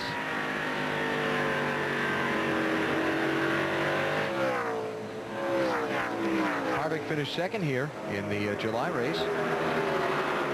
And currently sitting 441 points behind Matt Kenseth in the race for the NASCAR Winston Cup Championship. 3 top 10s in 5 New Hampshire Winston Cup starts for Kevin Harvick. See, he's got around Elliott Sadler and put Elliott back to 6th place. But look at the gap up to the front 2. Talk about clean air. Bill Elliott is gone. That is 1.2 seconds to Ryan Newman, the 2nd place car, 3.7 seconds to Michael Waltrip, the 3rd place car. A lot of that had to do with those guys getting boxed up with the cars that were lapped down, like Steve Park, Casey Mears. Yeah, the 1 car, yeah. Dirty air, traffic.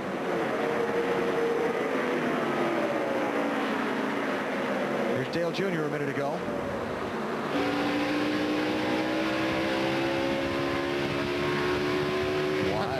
You stop doing that. But that's his teammate. But now Junior can't catch Michael. Teammate or no teammate, you don't really think of him as a teammate. He may be a little gentler on the bumper, but you're still going to get just as mad at your teammate as you would anybody else out on the racetrack. Look at Harvick there, try to go in underneath him and slide up a little bit. I don't know if this engine is getting weaker in the 8 car, but it seems to me like he doesn't have the speed right now that he had 50 laps ago. Matt Kenseth creeping into the back of that group. 2 yellow car. Oh, front straightaway. Got a car going up in smoke. Up over here in the front straightaway. Hermie Sadler. Cox is going to be out. Cox is out. Yellow flag number 5. We went from 0 to 5 in a hurry. All right, now let's think about this. 117 laps to go. There'll be 116 to go when they come back around. In 4 tires, tires top off the fuel. fuel. Yep. Yeah. Set yourself up for a splash and dash later on.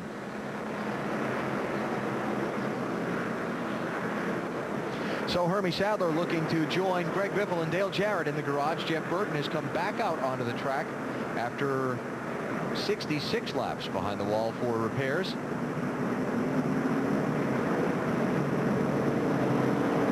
Though he has since pulled it back in behind the wall and would appear to be getting set to call it a day. Now, the couple of times they've been on pit road today have been fairly exciting. Let's see. Elliott, Newman, Waltrip, Earnhardt Jr., Harvick the first 5. Michael Waltrip all of a sudden decided late to make a pit stop, and so did Jimmy Johnson. Matt. And Bill Elliott decided to pit. They're not going to make any adjustments to the 9 car. Remember, on his last stop, they only took on right side tires. So Mike Ford called for 4, but they are still going to have to pit one more time, Marty. Last second decision here for Matt Kenseth. Matt, they take 4 tires. It'll be no changes on the stop just outside their fuel window, and trouble on the left front, Dave. 4 tires and fuel for Ryan Newman. He's happy with the balance. He just can't catch the 9 car. He said, boy, that Bill's got a real hot rod, doesn't he? Michael Waltrip, another last-second decision to come down pit road. They'd actually talked about staying out another 20 to 25 laps, and their conversation was virtually over. They turn around, he's on pit road. So we're under caution, 184 laps on the board at the New Hampshire International Speedway. You're watching NASCAR on TNT. At New Hampshire International Speedway, getting set for a restart, which will come with 113 laps to go. And the new leader, Dale Earnhardt Jr., did not pit under the caution flag. Top 5 didn't stop. But he's got a car right in front of him that's on the tail end of the lead lap. Casey needs to get by him quick. Needs to get by him quick. And he gets by the 0 car of Jason Leffler now. Can he catch Mears, or is Mears going to hold him up, or is Mears going to drive away from him? I just going to set the picture for you real quick, BP. Earnhardt Jr., Ricky Rudd, Joe Nemechek, Sterling Marlin, Dave Blaney. Top 5 did not pit under this caution flag. Fuel only for Kevin Harvick and Jimmy Johnson and a few others. They're first in line off of pit road in 6th and 7th on down. Ryan Newman got 4 tires. He's in 10th. Bill Elliott, 13th. They were the previous leaders. Okay. Looked like the Casey Mears, the 41 car, had a pretty decent car before the caution flag. Sterling Marlin, the 40 car, is 4th place automobile. And they're 3 wide, up in 3 and 4. Kevin Harvick, Ken Schrader, Jimmy Johnson. Harvick and Johnson racing for 6th and 7th. Jamie McMurray, 42, trying to go by on the outside. I don't think that's going to work. No, Schrader's there. Going to get blocked in. Hasn't yet. Wow. What is that? Ryan Newman. Oh. Contact somewhere there. Slide job there. Newman and Tony Stewart racing for 10th and 11th. And Bill Elliott in the red Dodge there trying to come through the traffic also.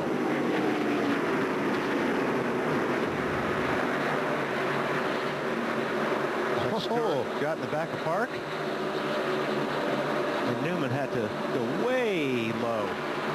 Nice save by Park. That was a terrific save by Steve Park.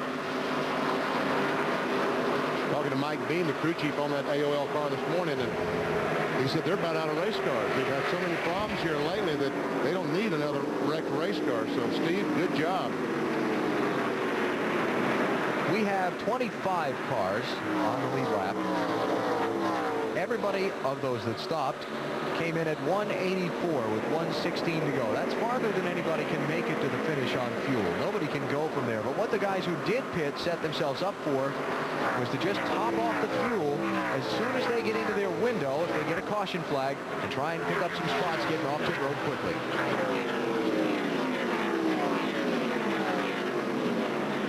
Newman and Tony Stewart still at it for 10th and 11th. Jeff Gordon behind him in 12th. Gordon also got just fuel on his pit stop. 17 car, Matt Kenseth, all the way back to 19th place, Marty. And he hit pit road last time, Alan, running in the 7th position. They had a lug nut hang on the left front tire. They had to thread it back by hand, and they fell back to 19th when they came off pit road. They talked about coming back down pit road and topping off with fuel, but they're still 20 to 25 laps short. Okay, thanks, Marty. So your championship leader with some ground to make up to get back to where he was before the pit stops. 41 Casey Mears, last on the lead lap, 25th place, basically a mile behind the leader Dale Earnhardt Jr. Our Little Debbie lap leaders today. Earnhardt Jr. has led the most laps. Before today, Tony Stewart in the wall. Turn 2. Was Mr. Newman involved?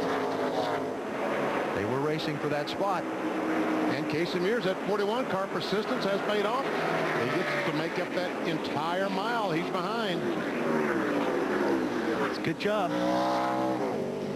Tony Stewart drives away. Rather unhappily. I was thinking exactly the same thing. Okay. Let's see. Yep. Oh, yeah. Newman went in there and got in a four-wheel slide. Unfortunately, Tony Stewart became the barrier.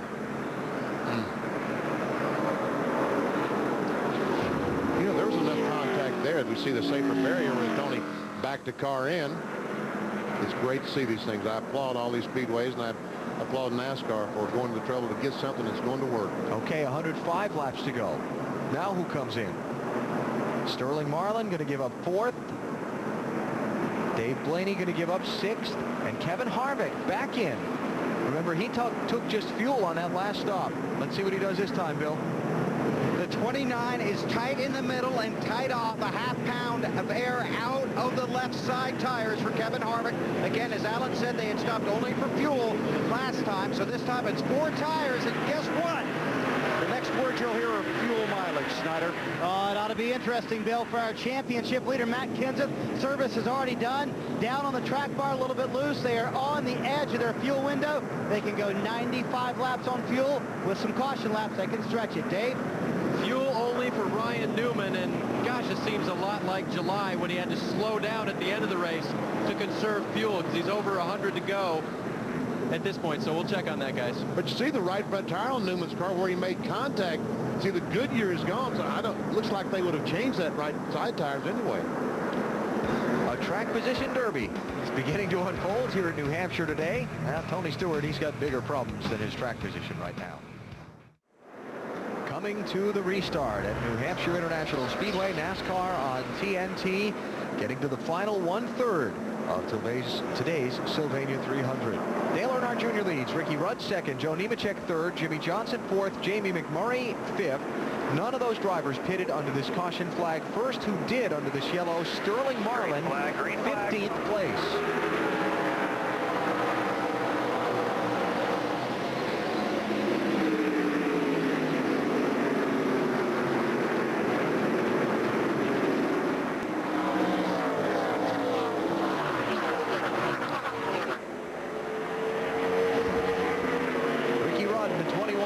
Second, Johnny Benson in the 10th. First car a lap down. He's in 26th.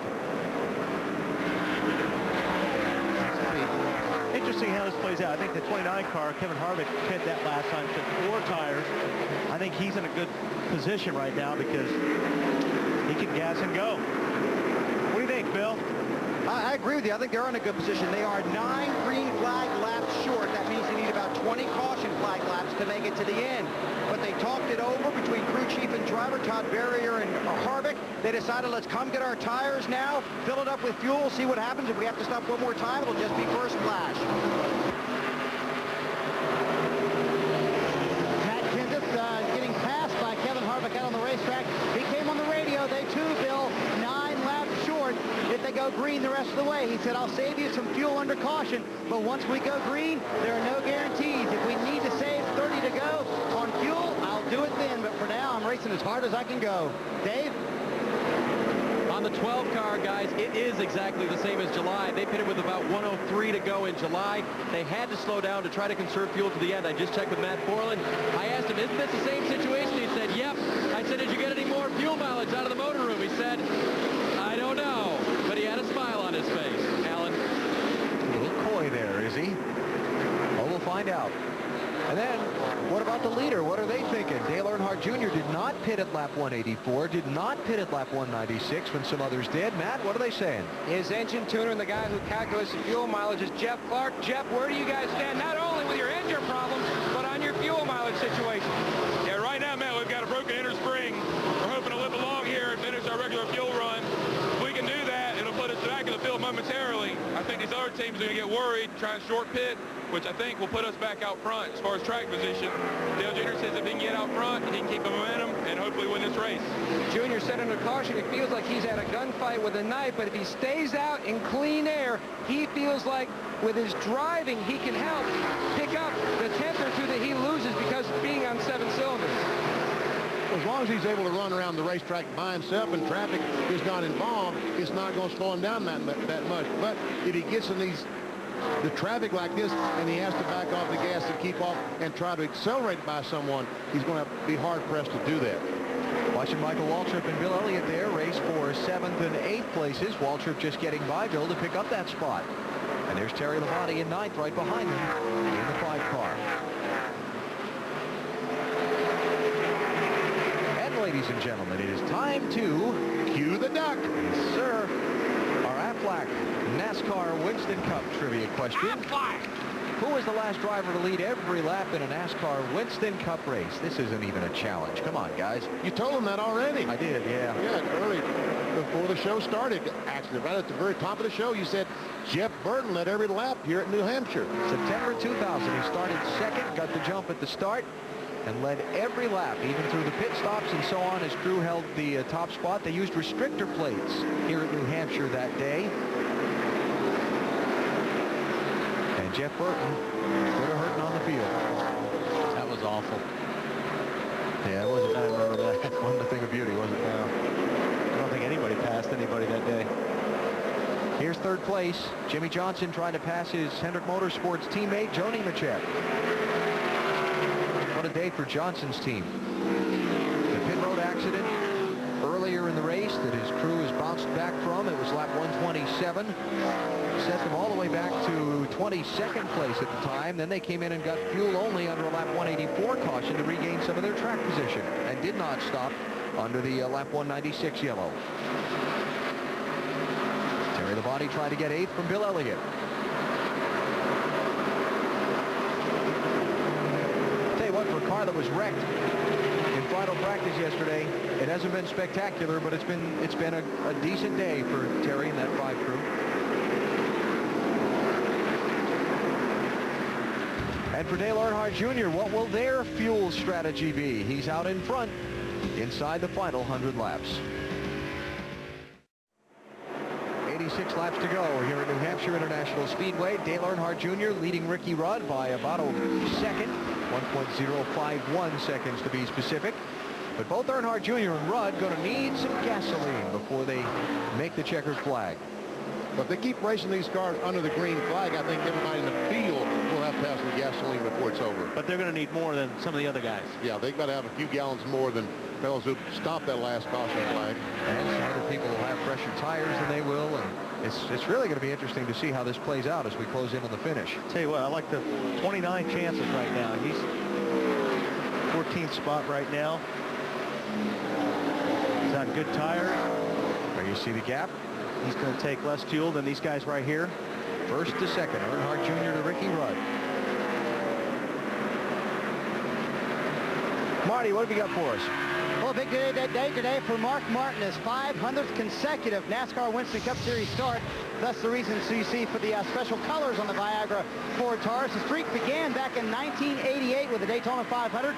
Before that, Mark had run several part-time years and one full season, but once Mark and Jack Roush hooked up, they took off.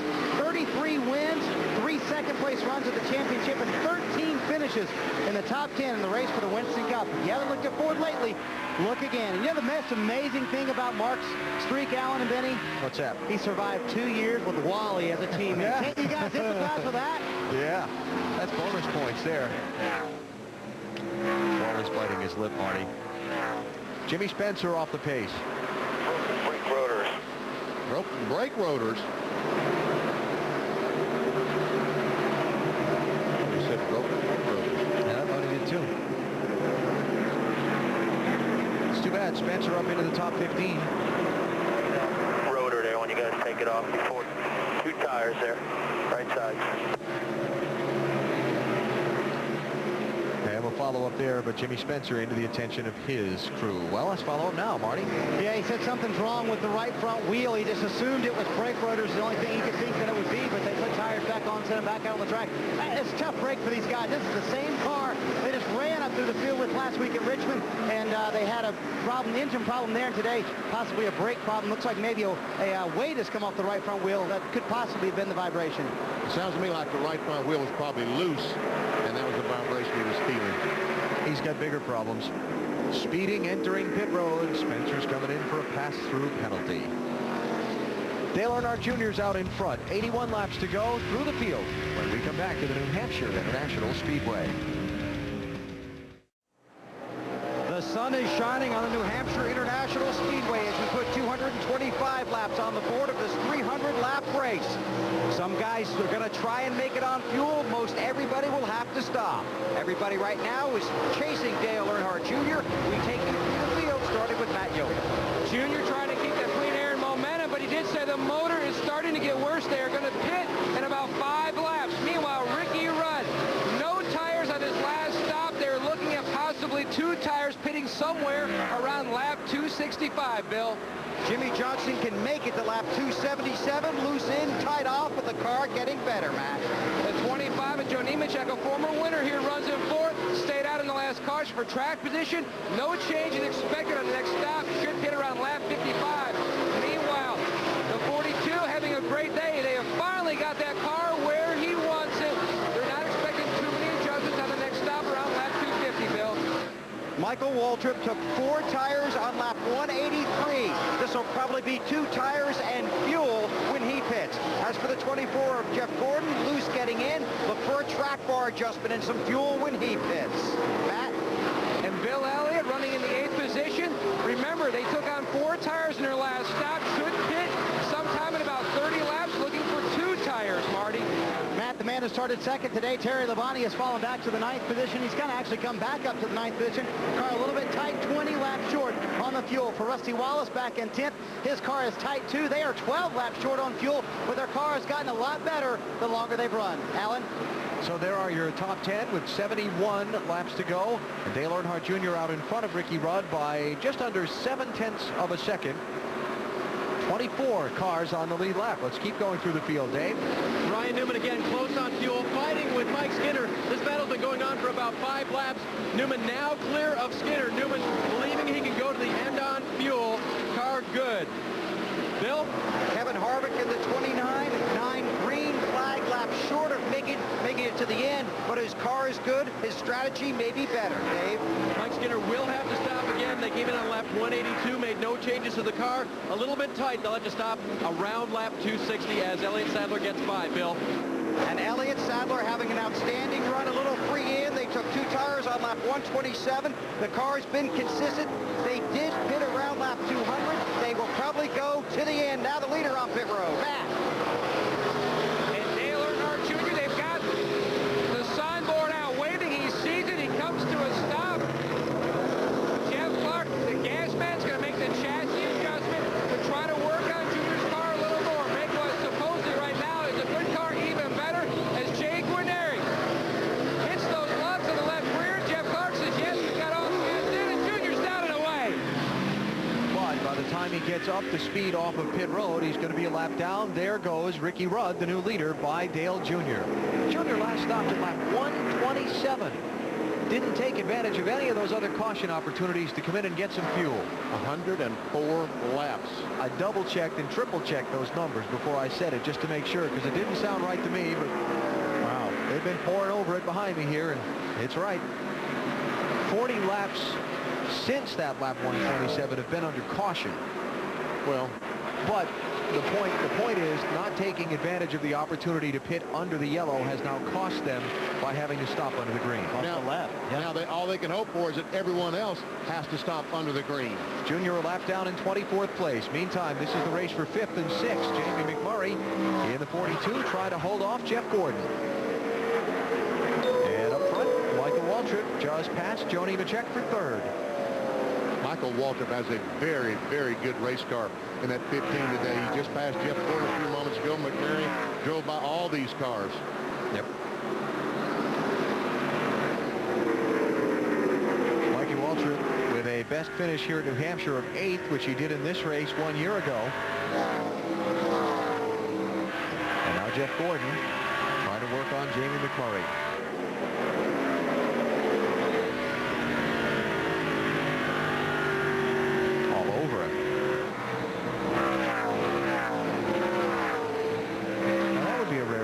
See somebody drive around the outside here in New Hampshire and make a pass, huh?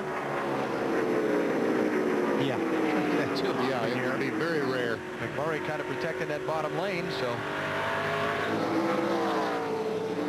Gordon hunting the line. Now 24 is getting off the corner a little bit better because he's using that higher line in the center, but he doesn't have enough to drive up alongside of him and present the nose.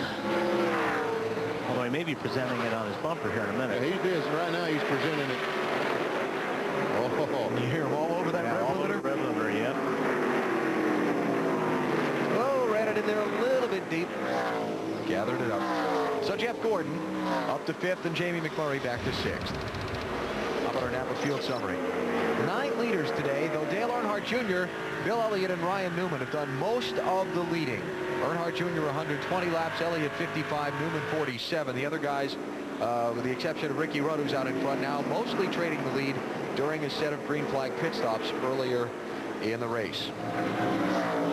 6 caution flags, cars out of the race, Hermie Sadler, Dale Jarrett, Jeff Burton, and Greg Biffle. 64 laps to go. When will Ricky Rudd have to come to pit road, and how's the rest of this thing going to play out? Back at New Hampshire International Speedway, Ryan Newman and Kevin Harvick racing for 10th and 11th. And racing they have. And it's close. And they have been racing like this for the last 25, 30 there laps. There it is. Little bump there. Is it a bump and run? Well, he's trying. He got the bump part, but he hasn't got the run part yet. Harvick's on a better set of tires, but he's really struggling with Ryan right now, and he's getting a little bit frustrated. Oh, there's a bump again. And there's that frustration. Now, the only thing that Kevin's got to worry about is when he gets in front of the 12 doesn't get close enough to repay him. Let's see if he runs him up the racetrack a little bit. They kind of crossed over. Yeah, he might not be able to get back to him, but we'll see. See the hand like, come on, man, what's going on? Kevin Harvick put his hand out. Now, Newman's trying to get to that bumper. Oh, yeah, he's trying his best. Oh, he just there it is. Oh, maybe. Yes, he is. I say, if you're gonna do it to somebody, you better be really fast enough that you can drive away, or they're gonna do it back. Is that Danny Culler, the spotter? So now we know it's okay to do that if you're on probation, right? Yeah, I guess. That's just a little bump and run. Matt Kenseth, the 17, the championship leader, just goes by Elliott Sadler, moves into the 12th position. Trying to dig his way back after falling down as far as 19th in that last pit stop exchange. Marty? He may actually be in pretty good shape, Alan. Remember, they have 4 fresh tires, just like Kevin Harvick, and they're kind of keeping pace with Harvick right now. The car, too, for Matt, gets better the longer they run. I asked Robbie Reiser, will you try to stretch the fuel? They're 9 laps short. He said, if I get 1 caution period, I will try it.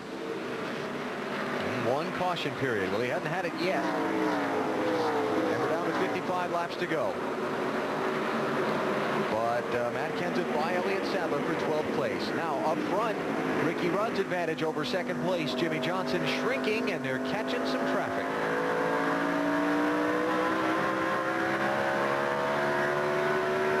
Rudd last pitted at lap 162. Johnson and Michael Waltrip, the 2 cars behind him, at lap 184. 48 car's working a little bit better than Ricky Rudd's car right now, for sure. Looks like he gets in the corner a little bit better than Ricky. Certainly getting through the center better. And Michael, the 15 car, might be better than both of them. He's been running better lap times, BP. Last lap by, he was about 0.3 of a second quicker than the both of them. And here he comes. I'll tell you what, if Michael Waltrip in his 15 car keeps running the way he is running right now, Slugger Labby's bus is going by the wayside. You know, he got a new motor coach. He started spending some time at the racetrack, and they fell out of 3 races in a row. Yeah. This weekend, he doesn't have the coach. You're right. Yeah. He's back to the hotel. He's back to the hotel. And racers are immensely superstitious. Oh, yeah. We know something about that, Wally? We all go into that story? You know about it, don't you? Yeah. Some damage off that right rear. Did that just happen on that 48 car? It's falling back off of Ricky Rudd a little bit. And by the way, folks, it just has to do with peanuts. It's an old story that has to do with the Indianapolis 500 and peanuts in a race car being bad luck. And Wally's sponsor used to be Mr. Peanut. Planters Peanuts, and they attempted to have Mr. Peanut have a photograph taken in one of Wally's race cars one time, and the driver protested vehemently. Wouldn't let it happen. Superstition. Here comes Michael. Right there.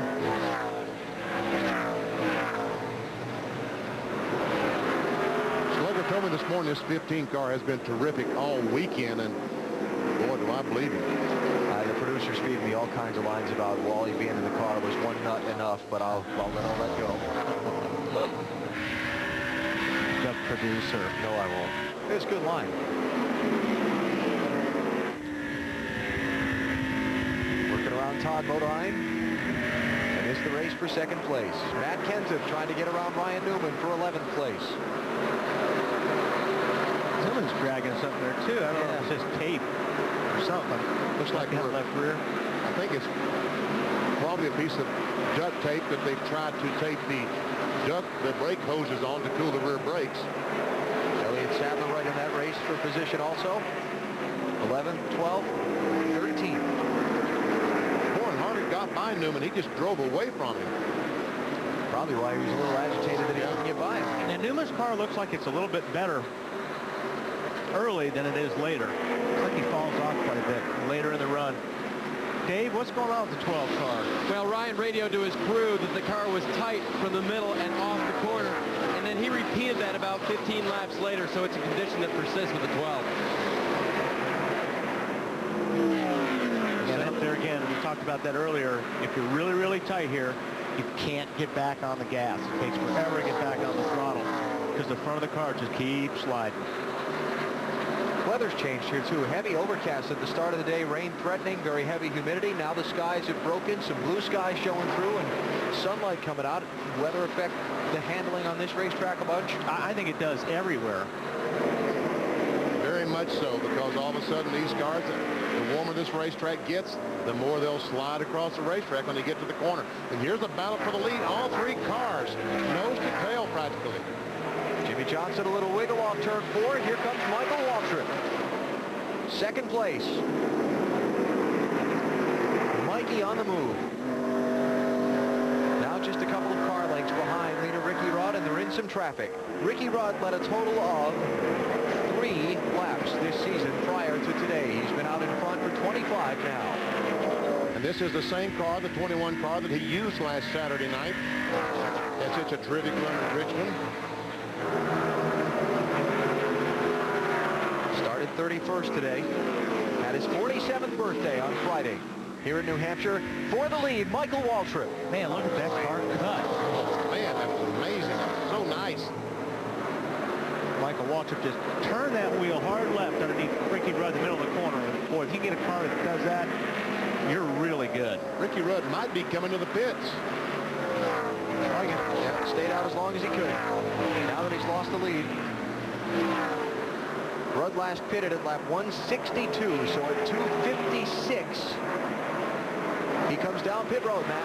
And the 94 winner looking for another New Hampshire win. Henry Benfield, the gas man. They're looking at possibly 1.5 cans of fuel. 2 tires as Henry hits it one more time. Meanwhile, the 25 is Joe Nemechek in. They came in, took on 2 tires, and topped off as well with a can. A lot of different strategies. Oh, man. See, Junior stopped and changed 4 tires. Rudd stopped and changed 2. So we'll find out where that puts the 21 and 8 car once he gets back on the track. And still waiting to see what's going to happen with Michael Waltrip and Jimmy Johnson now, who stopped at lap 184. Will they have to pit before the checkered flag? Last commercial break under green flag conditions. Winston Cup Racing from New Hampshire International Speedway on TNT. Brought to you by Chevrolet. Wherever there's a winner's circle, we'll be there.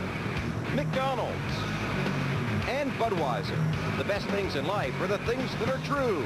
Budweiser. New Hampshire International Speedway and Michael Waltrip leading with 37 laps to go, needing another pit stop before the checkered flag. But if we stay under green, everybody's going to need another splash except for Dale Jr. and Ricky Rudd, who've just been in a moment ago, and they're both a lap down. This one is going to be a nail-biter. If it goes green. It's going to be a nail-biter. You need to figure out just how much gas you need to put in. When to stop, how many tires you take, and where that cycles you out against guys like Rudd and Jr., who came in and took 4 and a full fuel load earlier, and are going to be out there at full speed. How about the leader's strategy, Bill? Just talked to Slugger Lobby a few minutes ago. It's going to be fuel only. He's been calling out the lap times to Michael, really encouraging him, telling him that's the fastest car on the racetrack. You're doing a good job, driver. It'll be fuel only. Some of the other crew chiefs are asking their drivers, do you need tires, or is the car good enough we can just give you a splash? You know what the drivers are going to say, and you know what the crew chief is going to do. Yeah. Well, the driver's going to want tires. The crew chief is going to want to give him a splash of fuel, Bill. Michael Waltrip started today in 5th position. I still think Harvick is in the best position right now if they do what they need to do in the pits. Harvick is 6th, 9.7 seconds behind Michael Waltrip. But talking about Kevin Harvick, and he is 6th, but the last time by, he was the fastest car on the racetrack by about 0.15 of a second. You saw the racetrack between he and the leader. We know Harvick's going to get just fuel only on his stop, and not much of it. That's right. They're going to put the can up there and count to about 2, and he's going to be gone. Bill? You know, that bunch really wanted the caution to come out. They just told Kevin, your laps are faster than anybody else, so they're battling that out with the 15, but they are 9 laps short last time we checked. And then you've got, if some of these front runners start pitting, and then the caution comes out, and then, I mean, it's this whole thing is setting up to be a real twister here at the end. I think you need to stay out as long as you can. Bill Elliott's got to come in now. Gives up 7th place for a stop with 32 laps to go. Matt? Last 3 wins have all come on flat tracks at Homestead, Pocono, and Indy. Rodney Rhodes will tip up that can of fuel. They're going to go just right side tires only. No adjustments for Bill Elliott. Rodney signals, yes, we are good, and Elliott's gone. 7 seconds. See where it puts him now after things cycle out. There's your leader, Michael Waltrip, so Elliott's gone a lap down. Jamie McMurray in. Giving up a top 5 spot for his final pit stop. Matty? And he's been battling both a loose and tight race car chassis adjustment. It's going to be a gas and go only for Jamie McMurray. A couple seconds quicker than Elliott. Mike Skinner is on pit road, coming in for a final stop. And Michael Waltrip putting McMurray a lap down.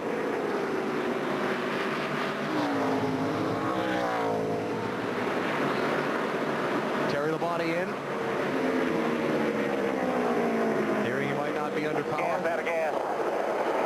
Marty? Got He ran out of gas in turn 3, Alan. What a quick decision by this veteran to make it to pit road. They were going to stay out 2 more laps. The car not running for Terry right now. They're going to take on right side tires. That was Terry's decision. They do get the car fired, and he stalls it again. Now they get it refired, and he stalls it again, trying to get this car fired there. Finally, he gets the car fired. Now they're still pushing him off pit road. He gets it fired, and the car just stalls out again. I guess that's gas still sitting in the carburetor, huh, Vinny? I tell you, you get lucky if you can restart those cars right away when they run out of gas. If you run out of gas, you're pretty much really have lost almost a lap. Put some gas in it or something. Here comes Michael Waltrip. The leader is in. 29 laps to go. On the pit road, just a couple of seconds of fuel to turn. He took the gas can with him. He took the gas can with him down pit road. Oh, no! There'll be a penalty for leaving the pit stall with equipment. Yep, there you see it. Yeah, we see it. Have to pit again anyway.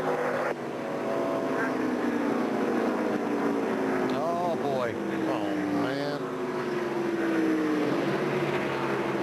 Michael Waltrip will come back for a penalty. You cannot leave a pit stall, a pit box with any kind of equipment on your car. And the problem is with this deal is when these guys are coming in, they're hardly stopping, BP, because if it's only gas and go, the guys usually stop and then put it in gear and start to roll. The gas guy has to run, basically, or walk with the car.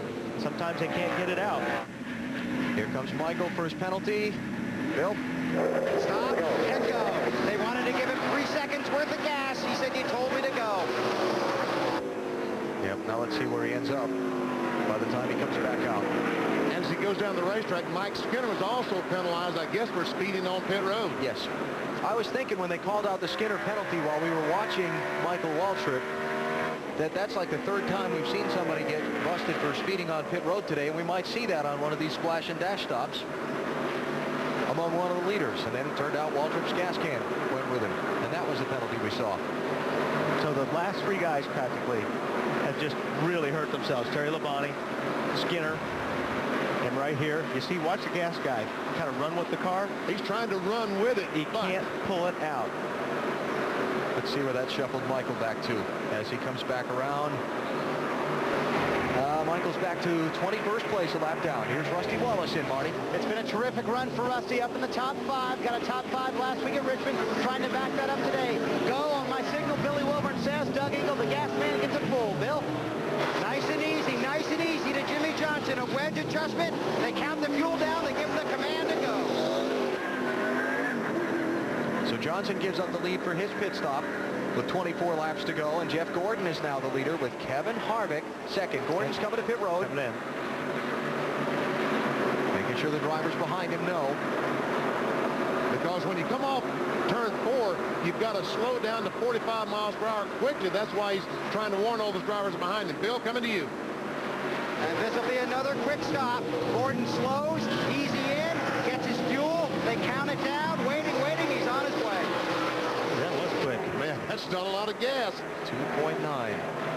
Got to run 25 more miles.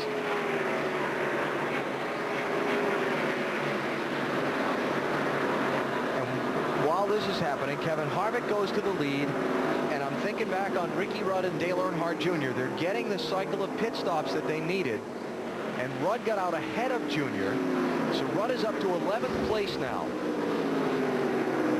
There's Kevin Harvick, the leader.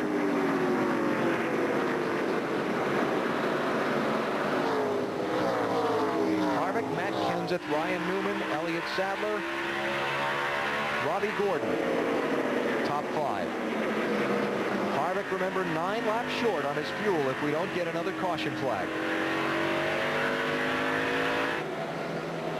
Can Harvick come down pit road, put a couple of gallons of fuel in it, and get back out in less than a lap? It's a pretty long pit road. Ricky Rudd might be looking pretty good. We'll have to see. Championship standings as they run. Matt Kenseth, 2nd place. Kevin Harvick, 1st. And Dale Earnhardt Jr. right now in 15th. Well, all those guys are really all he has to worry about is Rudd, right? Everybody in front of Rudd has has to... Jimmy Johnson got his splash and stayed on the lead lap, and he's in 8th place. Okay, so he's got 20 seconds, so he's got a lap plus 20 seconds. Right? No, Yeah. no, not a lap. Just 20 seconds. Just 20 seconds. Just 20 seconds. So to answer your question, Benny, no. No, I don't think he can either. Whoa, Harvick.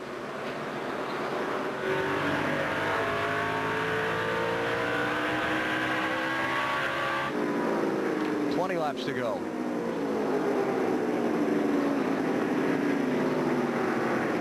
When those drivers last pitted, 84 laps to go. Harvick might be able to run a few more laps, but this is for 3rd place. Elliott Sadler trying to get it away from Ryan Newman. 38 car moving up. Splash and go for Bobby Labonte. He rejoins the race.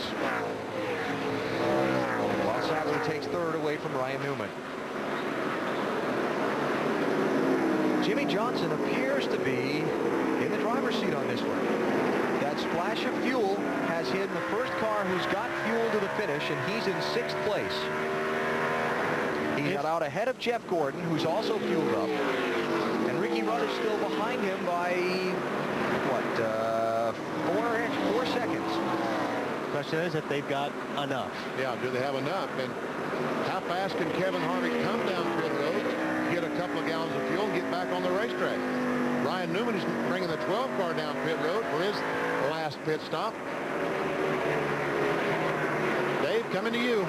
In July, they told him to conserve fuel, and they waited until the end. They got to the end, then faded to 4th. Today, no talk of saving fuel. They let him race all day long, and now they have to come in for a splash and go. They'll also make a track bar adjustment because Ryan's car was so tight. They get that 2.5 seconds of fuel that crew chief Matt Borland told them they needed, and he's gone. Well, maybe they got 2 seconds worth of fuel that he needed. Some of these guys run out of fuel. Yeah, because like I said earlier, you watch the gas can guy. He's got to get that thing in there while the car is moving most of the time. It's hard to do. You think you're getting 2 seconds in or 3 seconds in, and you don't get it all in. Looking back from Kevin Harvick to Matt Kenseth, a little bit better than 6 seconds. Marty? And he just had a long radio conversation with his crew chief, Robbie Reiser. He said, what are we going to do? What's the 29 going to do? He said, right now, we're going to stick with our plan. We are going to stay out and try and win this thing. How are they going to stay out? Really? They're going to not stop? Be 104 laps. Here's Kevin here Harvick. he comes. Leaders in, Bill. He must have had a fuel stumble or something. They told him a few more laps. He just dove on the pit road, got caught in traffic, gets his fuel. Now he's stalled. Now they'll have to push him. This is very costly. Pushing him down pit road. Cars going by. The clock ticking. Kevin Harvick's chances of winning disappearing on pit road. That's it. When you stall these things, I'm telling you, just can't refire them that easy. And now it's going. So we'll check where Harvick comes out as Dave Blaney comes in for his final splash of fuel. Now 3 cars yet to make the pit stop. And one of them coming in now, Elliott Sadler. So that'll leave Matt Kenseth and Robbie Gordon. There's Elliott Sadler and Dave. Blaney gave up a top 10 position. They changed 2 right side tires back on lap 196. And now he's splashed and gone. Check out Kevin Harvick trying to get the pit road. Casey Mears and Sterling Marlin are also in. I believe he ran out of gas. Oh, I believe he ran out of gas. He did run out of gas. He told him I ran out right then. And Todd said we were going to bring you in the next lap. The harder you run it, the more gas you use. Todd Berrier said we're sorry. Where's your center? He's at the front. Come on, Brian. Come on, Brian. Come on.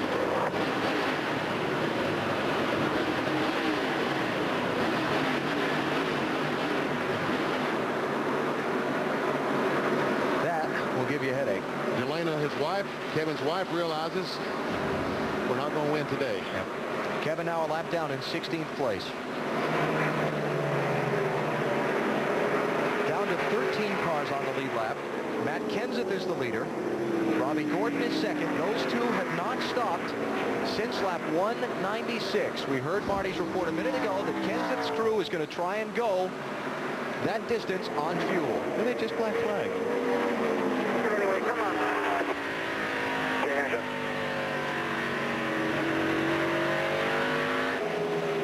That was Sterling Marlin for pitting out of his box. Okay, so much for trying to go to the finish on fuel. Here comes Kenseth.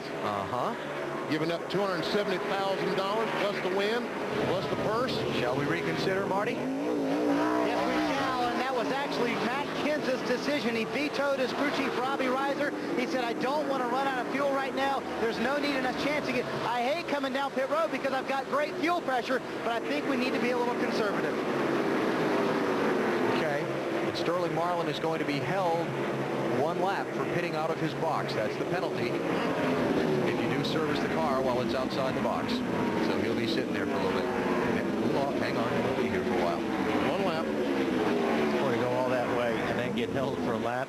So there's your leader, Robbie Gordon. 2 seconds in front of Jimmy Johnson. Does he have enough fuel to go to the finish? No. That's fairly assertive. I can tell you right now. They'll be pulling apart a fuel cell. I have no idea. He might be able to make it. Jimmy Johnson 2 seconds behind him. Then it's a long way back. It's 5.5 seconds to Jeff Gordon, the 3rd place car. So if there's any question on Jimmy Johnson's team's mind whether they have the fuel to go to the finish, he's got some room behind him to pedal it a little bit. Jimmy Johnson's pit stop looked like he got enough fuel. Very efficient. Very efficient, yes. Robbie Gordon, winner here at New Hampshire. November 2001. Remember bumping Jeff Gordon out of the way to get his first NASCAR Winston Cup win. Now he's inside of 10 laps to go at this racetrack again. The question is, can he stretch the gasoline to see the checkers? And can he stay in front of you? We're out. We're out, he said. Okay, there it is. Ready for you. See, but he ran out, and now the car's going to stall, and he's going to lose a whole bunch of time. So there's the pass for the lead right there as Robbie Gordon comes to pit road. 6 laps to go. Jimmy Johnson out in front, Bill. They were coaching him on the radio, save what you can, save what you can. He slides to his stop, he's shoving the gas can, keeps it running for now. Now it's out. Stall it, they're going to push him, push him, push him. Good call, Wally. You always want to come in 1 lap earlier after you run out, huh? Yeah. And Michael Waltrip just on pit road for right side tires. So something not right there with the 15 car. And so Jimmy Johnson completes lap 295 with a 3.6 second advantage on Jeff Gordon. Hoping he has enough fuel to the finish. He's got enough of a margin where he can try and save it now.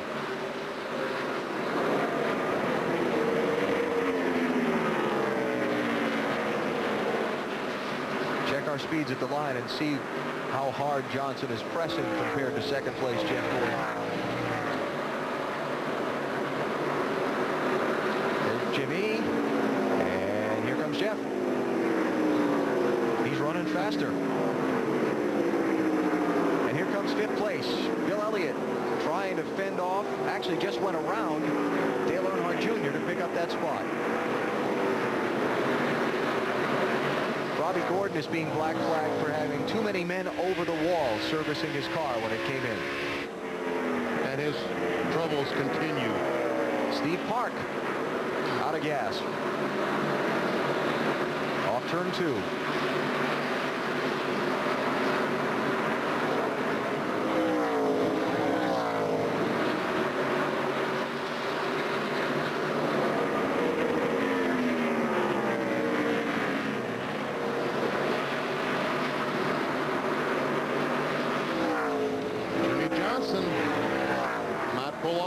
Getting a little warm. 2 laps to go. What a day it's been for this race team. Remember back at lap 127. Oh, Jeff Gordon off the pace. Is he out of fuel? That would be my guess. Ken Schrader going to give him a hand. You can get pushed until you start the last lap of the race. Once the white flag waves, you cannot get assistance from another car. Bill? Yeah, it's obvious he's out of fuel. They were talking about it on the radio, but they didn't get enough in there. And the white flag is out. So Schrader is legal to push Gordon back around the pit road, but it's not going to matter for the win. Now it's just a question, does this guy have enough fuel to see the checkered flag? Oh, yeah. As we talked about, a great pit stop by that entire crew. Yep. They took their time, and they got in there what they needed, and that was all the difference. At lap 127, the crew cleaned out in a pit road crash. 3 of the members getting hit by another car. They came back to do their job and make the crucial stop when it counted. Jimmy Johnson sweeping New Hampshire International Speedway races in 2003. That was the battle for second spot between Ricky Rudd, Joe Nemechek. Here comes Elliott Jr. Junior got away with it, but broken down spring. You know that. Okay, that'll make those bumps and bruises they're going to feel the next couple days feel a lot better, won't it? Jimmy Johnson with his 3rd win of 2003. His 6th NASCAR Winston Cup win overall.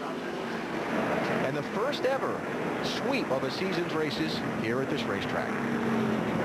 Let's hear from his crew chief. And what a day they pull off the first sweep here in New Hampshire, and what a day for this team to really bounce back. What did your driver tell you on the radio?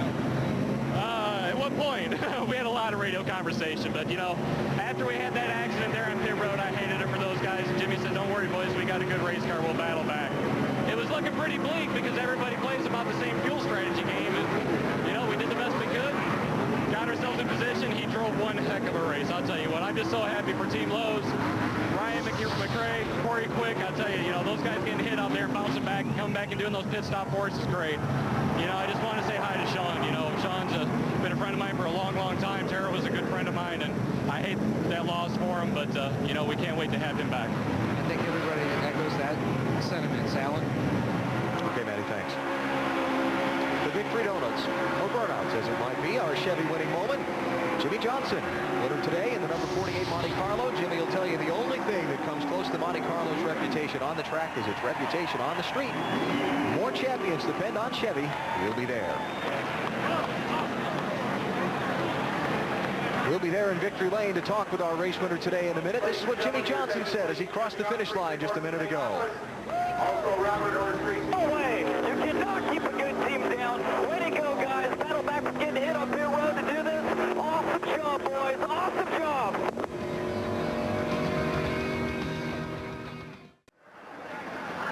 Back at New Hampshire International Speedway, where Jimmy Johnson climbs out in victory lane for the 2nd time this season. A big win for him after an emotional day on the track and on pit road. And he is really thanking his crew members today. Have a towel. Congratulations. Nothing like winning a race and you can't see the camera. You look like an idiot on TV, but what a great day. I mean, first of all, just thankful that no one was hurt on pit road. The 15 and the 24 looked like they got together and came through. And when I looked up, I saw 2 of my guys on the hood of the 24 going for a ride. And those guys came back, changed tires the rest of the day. Chad from there had a big feat ahead of him to get things worked out on strategy. And he did it. You know, he got it worked out, and we had a fast race car, and it came for us. How good was this car, Jimmy, because you had to fight your way back through there? I had to fight my way back through there, and we made some changes versus our spring setup that helped us in clean air and when we were by ourselves, I should say. But inside of people, I needed all the racetrack. I was just too loose, and I thought our spring car was a little better, but we still got the same result. And just so happy. I want to thank all the employee owners at Lowe's, everybody at Lowe's, Hendrick Motorsports. This is a great day for us. You ran hard with Michael Waltrip. Yeah. I mean, Michael, you know, he was coming on newer tires, and I knew that I probably, you know, I needed to try to let him beat his stuff up getting by me. But once he got next to me, I needed to let him go and not lose any more time because we had to pit also. So our pit stop was coming up, and it worked out. Did you get together with Ward out there today? Yeah, I did, and I feel sorry for that, and he's upset and took 5 or 6 shots at me when I was lapping him trying to wreck me. And you know, I don't crash people. I never do. You never see me caught up in this stuff. And he crowded me getting into one. We were racing real hard, and I got loose and got into him and turned him around. So I hate it for him. Okay, how about these 3 guys here that took one for the team on pit road? Introduce them. We got Ryan McCrae, Corey Quick. These guys, you guys all right? Oh, Jack, man, Chris, I didn't see you. I saw you 2 on the hood of the car going for a ride. Thanks, boys. All right? You guys okay? Yeah. Going to be a little sore tomorrow, but this will take some of the sting away, won't it? Congratulations to all of you, the Lowe's team in victory lane at New Hampshire. They sweep, Dave. The guy who was following along in second place, Ricky Rudd, getting congratulations from another crew chief there, Peter Suspenzo. Okay, so you pit on lap 256. You come out in 22nd. Did you have any idea you'd get all the way toward the front? Well, Pat and all the guys on the Motorcraft team, they knew it. They knew how the strategy was to shake out on the fuel situation. You know, that's a strange thing, you know, with this way you run these short tracks. You just haven't got a clue. You can be dead last, and next thing you know, you find yourself leading. But we knew on the stopwatch we were very fast. You know, we ran with Jimmy, had Jimmy behind us until we pitted on that last pit stop. And, you know, he was a good car. You know, I'm glad he won. He's a good guy and drove a good, hard, clean race. And we just come up a little short, and really where we came up short, we needed a more fuel than Jimmy did on that pit stop. We had to sit on pit road longer, so they might as well change tires while they did it. So, you know, that was just the difference, the way the fuel windows worked out. And but it was a good race for us. Second this week, third last week. So Dover's coming up maybe first the following week. And no one made contact with you on pit road after the race, Ricky. How glad are you to have this be about racing this week? Yeah, it was really good. I actually got a handshake from the guy that ran third today, so from the crew chief, so that was good. That's a much better situation. And if you're a trend watcher, like you said, third last week, second this week, maybe first next week. Matt? Track never owes anybody anything, but Joe Nemechek, for what happened here in July, this is a really good finish for you and this team. Oh, absolutely. This whole UAW Delphi team, you know, we were going to have a top 5 here the first race, and we run out of gas there at the end. Didn't get it full of gas. So got to thank Peter Suspenzo, the engine shop, Ed Guzzo, all these guys on this crew for getting this thing set up right. And we mashed the fender in there when Dale Jarrett got wrecked. I hit the back of Spencer, and we had to pit out of sequence, and it kind of got us messed up. But there at the end, it didn't hurt us because everybody had to pit under green. And I got to say, congratulations, Jimmy Johnson. Great run. Great to see Hendrick Motorsports back in there. And, heck, I thought we were going to have a 1-2-3 finish and had a heck of a battle going there with Ricky Rudd. Now, what about this guy next to you? What were you telling me about his car? Oh, Dale, he was flying up in front, and he said he only had 7 cylinders. And then when I got 2 tires, it's like his motor started giving up a little bit more, and mine just kept on booking. What about that 7 cylinders? Well, it wasn't no fun, I'll tell you that. We just had to try to make up in the corner what I lost on the straightaway. And, you know, you're already going through the corner hard as you can, but, you know, it's just tough. We really shouldn't have finished 5th. We just did some pit strategy and stuff and we didn't get any cautions at the end, and it really worked in our favor. And we'll take it. But we had a real good car on 8 cylinders. Just we broke a valve spring, I think, on the car. We don't normally do that, but having the same thing happened to us at Homestead last year. And trying to keep the humor going with the team. What about the M&Ms? I told them I was going by so slow they could toss them at the car. I tried to catch them in my mouth. So we had something. You weren't going that slow. Yeah, well, I felt like it was. Thanks, Marty. Well, Matt, Michael Waltrip had by far the most interesting day. You raced really hard with a 48 there at the end. Michael, you had a terrific car, but do you fault your guys for that last pit stop? Well, you hate to have a mistake cost you a win, but, you know, I've made tons, and we're all human. And so we just deal with it, live with it. I did what I was told, and it didn't all go down smoothly, but I'm just proud of my team that prepared me this car to run as well as we did here today. By far the best I've ever been here, and I'm thankful to them for that. Take me through the contact on pit road very early on with the 24 car. He just made a mistake. I guess he didn't know that I was pitted in front of the 48. He was a stall ahead of us. He made a mental error. NASCAR could fix this problem easily by not allowing. See, I've got to obviously, is it fair for me to pit? I think so.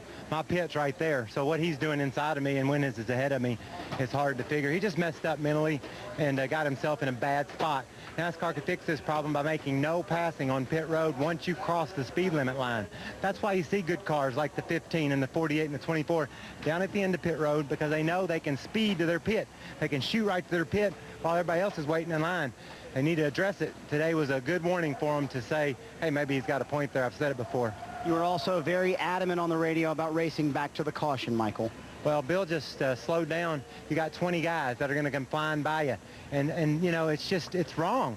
The leader just keeps his speed up to the accident scene. That takes 20 other fellows out of the mix, you know. When you slow down and you're the leader and you got half a straightaway on a bunch of guys, you're going to have 10, 12, 15 cars racing to the scene of the accident. Bill could have solved that problem by keeping the speed up to the place where the car was wrecked and then slowed down and made it safe where only one car ran fast, not the whole field. May have had the best car, but he finished 26th today. Alan? Okay, Marty, thanks. It was an adventurous day for Michael, wasn't it? And all those questions and all those different things that happened. Jimmy Johnson, your winner here at New Hampshire International Speedway today. More post-race coverage when we come back to New England. Back in New Hampshire, Jimmy Johnson getting the hardware for winning today's Sylvania 300. We've heard from all of the top 5 finishers except Bill Elliott. Wanted to get a word with him. He's already left the racetrack. Pretty speedy exit today for Bill. Matt? And Jeff Gordon, 3 times a winner here now, 2 times a winner as a Cardinal. So a good note as far as the Cardinal goes today. Yeah, I couldn't be more proud of him, especially with what I did to him on pit road. I tell you, I've never felt so horrible driving the race cars I did today. Not only hitting crew members, but you know, it's my fault. I made a mistake, and to see guys that are on my team fly up over your hood, it's not a real good feeling. So couldn't be more proud of those guys to come back the way they did, and to get to victory lane. Thought we were going to be 1-2, and we just didn't get enough fuel, and you know, we just can't get anything to go our way, and you know, we're the ones making the mistakes. I made one, and the other one we just didn't get enough fuel, so it's a tough day. Jeff, how difficult is it to focus when something like that happens and regain your composure? It's so difficult. I mean, I wanted to jump out of the car and go see if they were okay, and then I saw them get up and run around, you know, to go pit the car, and I go, you know, we've got some tough guys on this team, so that's really awesome to see that they got up. I hope they're still okay. I know the adrenaline flowing, don't know what your injuries are, but then I didn't know what to do. I didn't know where to back up. I saw cars going by me. You know, I just sort of was stunned, you know, by the whole thing, and you know, it really was my fault. I had no idea Michael was pitted in front of Jimmy, and you know, I probably shouldn't have been shooting in there anyway, but you know, where my pit stall was, I wouldn't have made my turn in there much later than that. I just totally didn't know Michael was in there, and my own fault. How do you fix something like that, Jeff? Because we've talked about this before recently. Well, you've seen a lot more guys park, you know, or pitted down at the beginning of pit road, and it's, you know, there's a reason for that. You know, I feel like you know, there's not a disadvantage down there like maybe there are in some of the other stalls. You know, we went with where there was an opening. That's pretty much what Jimmy did too, and that was the first opening that we could pick. And you know, maybe I see a lot of guys that speed up and pull inside guys to shoot into their pits, and I don't even know if NASCAR says that that's okay, but we do it all the time, and they don't ever do anything about it. So until they start doing some different things on pit road, we're all going to take it to the limits and take advantage of every situation we can, you know, and hopefully the incidences like this will you know, change the way we do run down pit road. We'll let you get to victory lane. Jeff Gordon, a winning car owner today here in New Hampshire. Dave? And catching up with 9th place Ryan Newman, who sat on the pole today. Ryan, first of all, you talked early in the race about racing in traffic being very difficult for you. How tough was it? It was really difficult for us today. I mean, the Automobile and Dodge is really good out front. Just struggled a little bit in traffic. I want to apologize to Tony. I didn't mean to get into him like I did there, take him out. I just tried to move in on him, and we were both going for the same piece of real estate. I hope there's no hard feelings, but apologize to him. And it's just that's it. Just struggled the rest of the day. Our car wasn't the greatest at all that last run, and what we needed to be. You were racing with Bill Elliott back to the caution. Tell me about that. It appeared as if that's what was happening. We weren't racing. I was racing the lap cars, basically. The caution came out basically in the middle of 1 and 2, and Bill immediately checked up. And when I knew they were the 18, and I think a couple other cars, the 30, and some other guys were coming there. And, you know, he just checked up. And next time I look in my mirror, and the 15 starting to come underneath me, I'm like, well, he's either going for the lead or he's trying to keep these guys a lap down. So I just kind of followed suit, and we all raced back to the line. And the one time it wasn't safe at all with the 88 car there. I mean, I wish and hope NASCAR looks at that, but you know, it's just part of racing. It's part of racing the way it is right now, and we'll see if anything happens. In July, you conserved fuel on that last run. Today, they let you race for it. Do you like this strategy better? You didn't finish as well. Oh, the strategy was no problem. It was just a matter of not having the car in good shape at the end of the race when we needed it to. All right, let's go to Marty. Kevin Harvick finishes 13th, and you look like you were in the great position, and I thought you guys were to the good side on the fuel. What happened, Kevin? We were just running so fast, I guess we came up a little bit short, but good day for the GM Goodwrench car. We just we actually ran out in a good spot coming onto pit lane, but all in all, I mean, couldn't ask any more of the guys. I mean, they're there week in and week out and gave us the fastest race car on the racetrack. It's just you got to play the whole game, and we just came up a little bit short. It's got to be so frustrating to be in the car, know the car's good, know it can win, and then run out of fuel unexpectedly. Yeah, I mean, but, you know, that's really part of our sport, and it is frustrating, but heck, someday we'll be on the good side of it, and we've been on the good side of it, and today we're on the bad side of it, so it'll all be good. Again, they finished 13th today, Alan. Okay, Marty, thanks. Take a look at the finishing order today. From New Hampshire, Jimmy Johnson picking up the win. 3rd win of the season, and he sweeps the Magic Mile for 2003. Rusty Wallace, how about that 6th place run for him? Started in the back of the field after an engine change. That's right. Good for Rusty. Second straight top 5 for Ricky Rudd. Championship leader Matt Kenseth. 7th place. Another top 10. Kevin Harvick last on the lead lap. Jeff Gordon winding up 19th after running out of fuel. Tony Stewart, the crash there with Ryan Newman, wound up a lap down in 20th. I was surprised how well Stewart's car ran after he got the car back on the racetrack. Michael Waltrip after the pit stop problem and then the extra pit stop for the right side tires. 26th place. Very disappointing for him. Day that looked so promising. And the drivers more than 2 laps down toward the end of the field. Only 5 drivers failed to finish.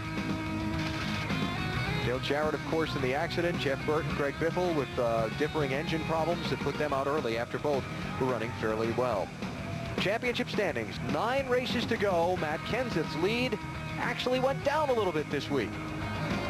Junior finished 5th this week. Yeah, 404-point lead. And it's off to the Monster Mile in Dover next week for the NASCAR Winston Cup Series and the race for the championship. Jeff Gordon, when he got to victory lane, first thing he did was apologized to the team members for the accident. You could hear how much it bothered him in our interview with Matt there a few minutes ago. Back to New Hampshire in a minute on TNT. Winston Cup Racing from New Hampshire International Speedway on TNT. Brought to you by Ford. If you haven't looked at Ford lately, look again. Aflac. Ask about it at work. And the new Dew, Mountain Dew Live Wire. Summer will never be the same again.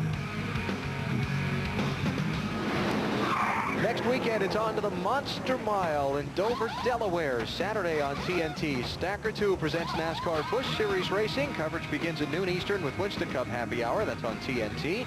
Then next Sunday, we start at 12:30 Eastern with Discover Card Countdown to Green. And our coverage of Winston Cup Racing from Dover on NBC. That's the action lineup for next weekend.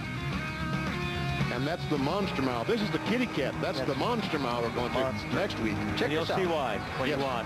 Jimmy Johnson ran the final 173 laps today on a set of tires. Took fuel only on his last 2 pit stops. Pretty impressive.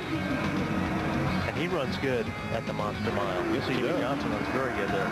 Yes, he does. What a day for this team. Came back from getting run over by their teammate and part team owner on an early pit stop. Got the job done, used a little strategy to get some track position back, and then took the lead with 25 laps to go when the others in front of them kept peeling off for pit stops. And Jimmy Johnson winds up with his 3rd win of 2003 here at New Hampshire International Speedway. So next weekend, it's on to Dover, Delaware. Saturday, Stacker 2 presenting NASCAR Busch Series Racing. Coverage beginning at noon Eastern Time with Winston Cup Happy Hour. And then next Sunday on NBC, it's the NASCAR Winston Cup race for the Monster Mile, starting with Discover Card Countdown to Green at 12:30 Eastern. Gone in 60 seconds. Next on TNT after NASCAR, mere seconds from now. Exciting day of racing, a record for lead changes in this fall race here at New Hampshire International Speedway. And Jimmy Johnson comes out on top to score the victory here in New England. Okay.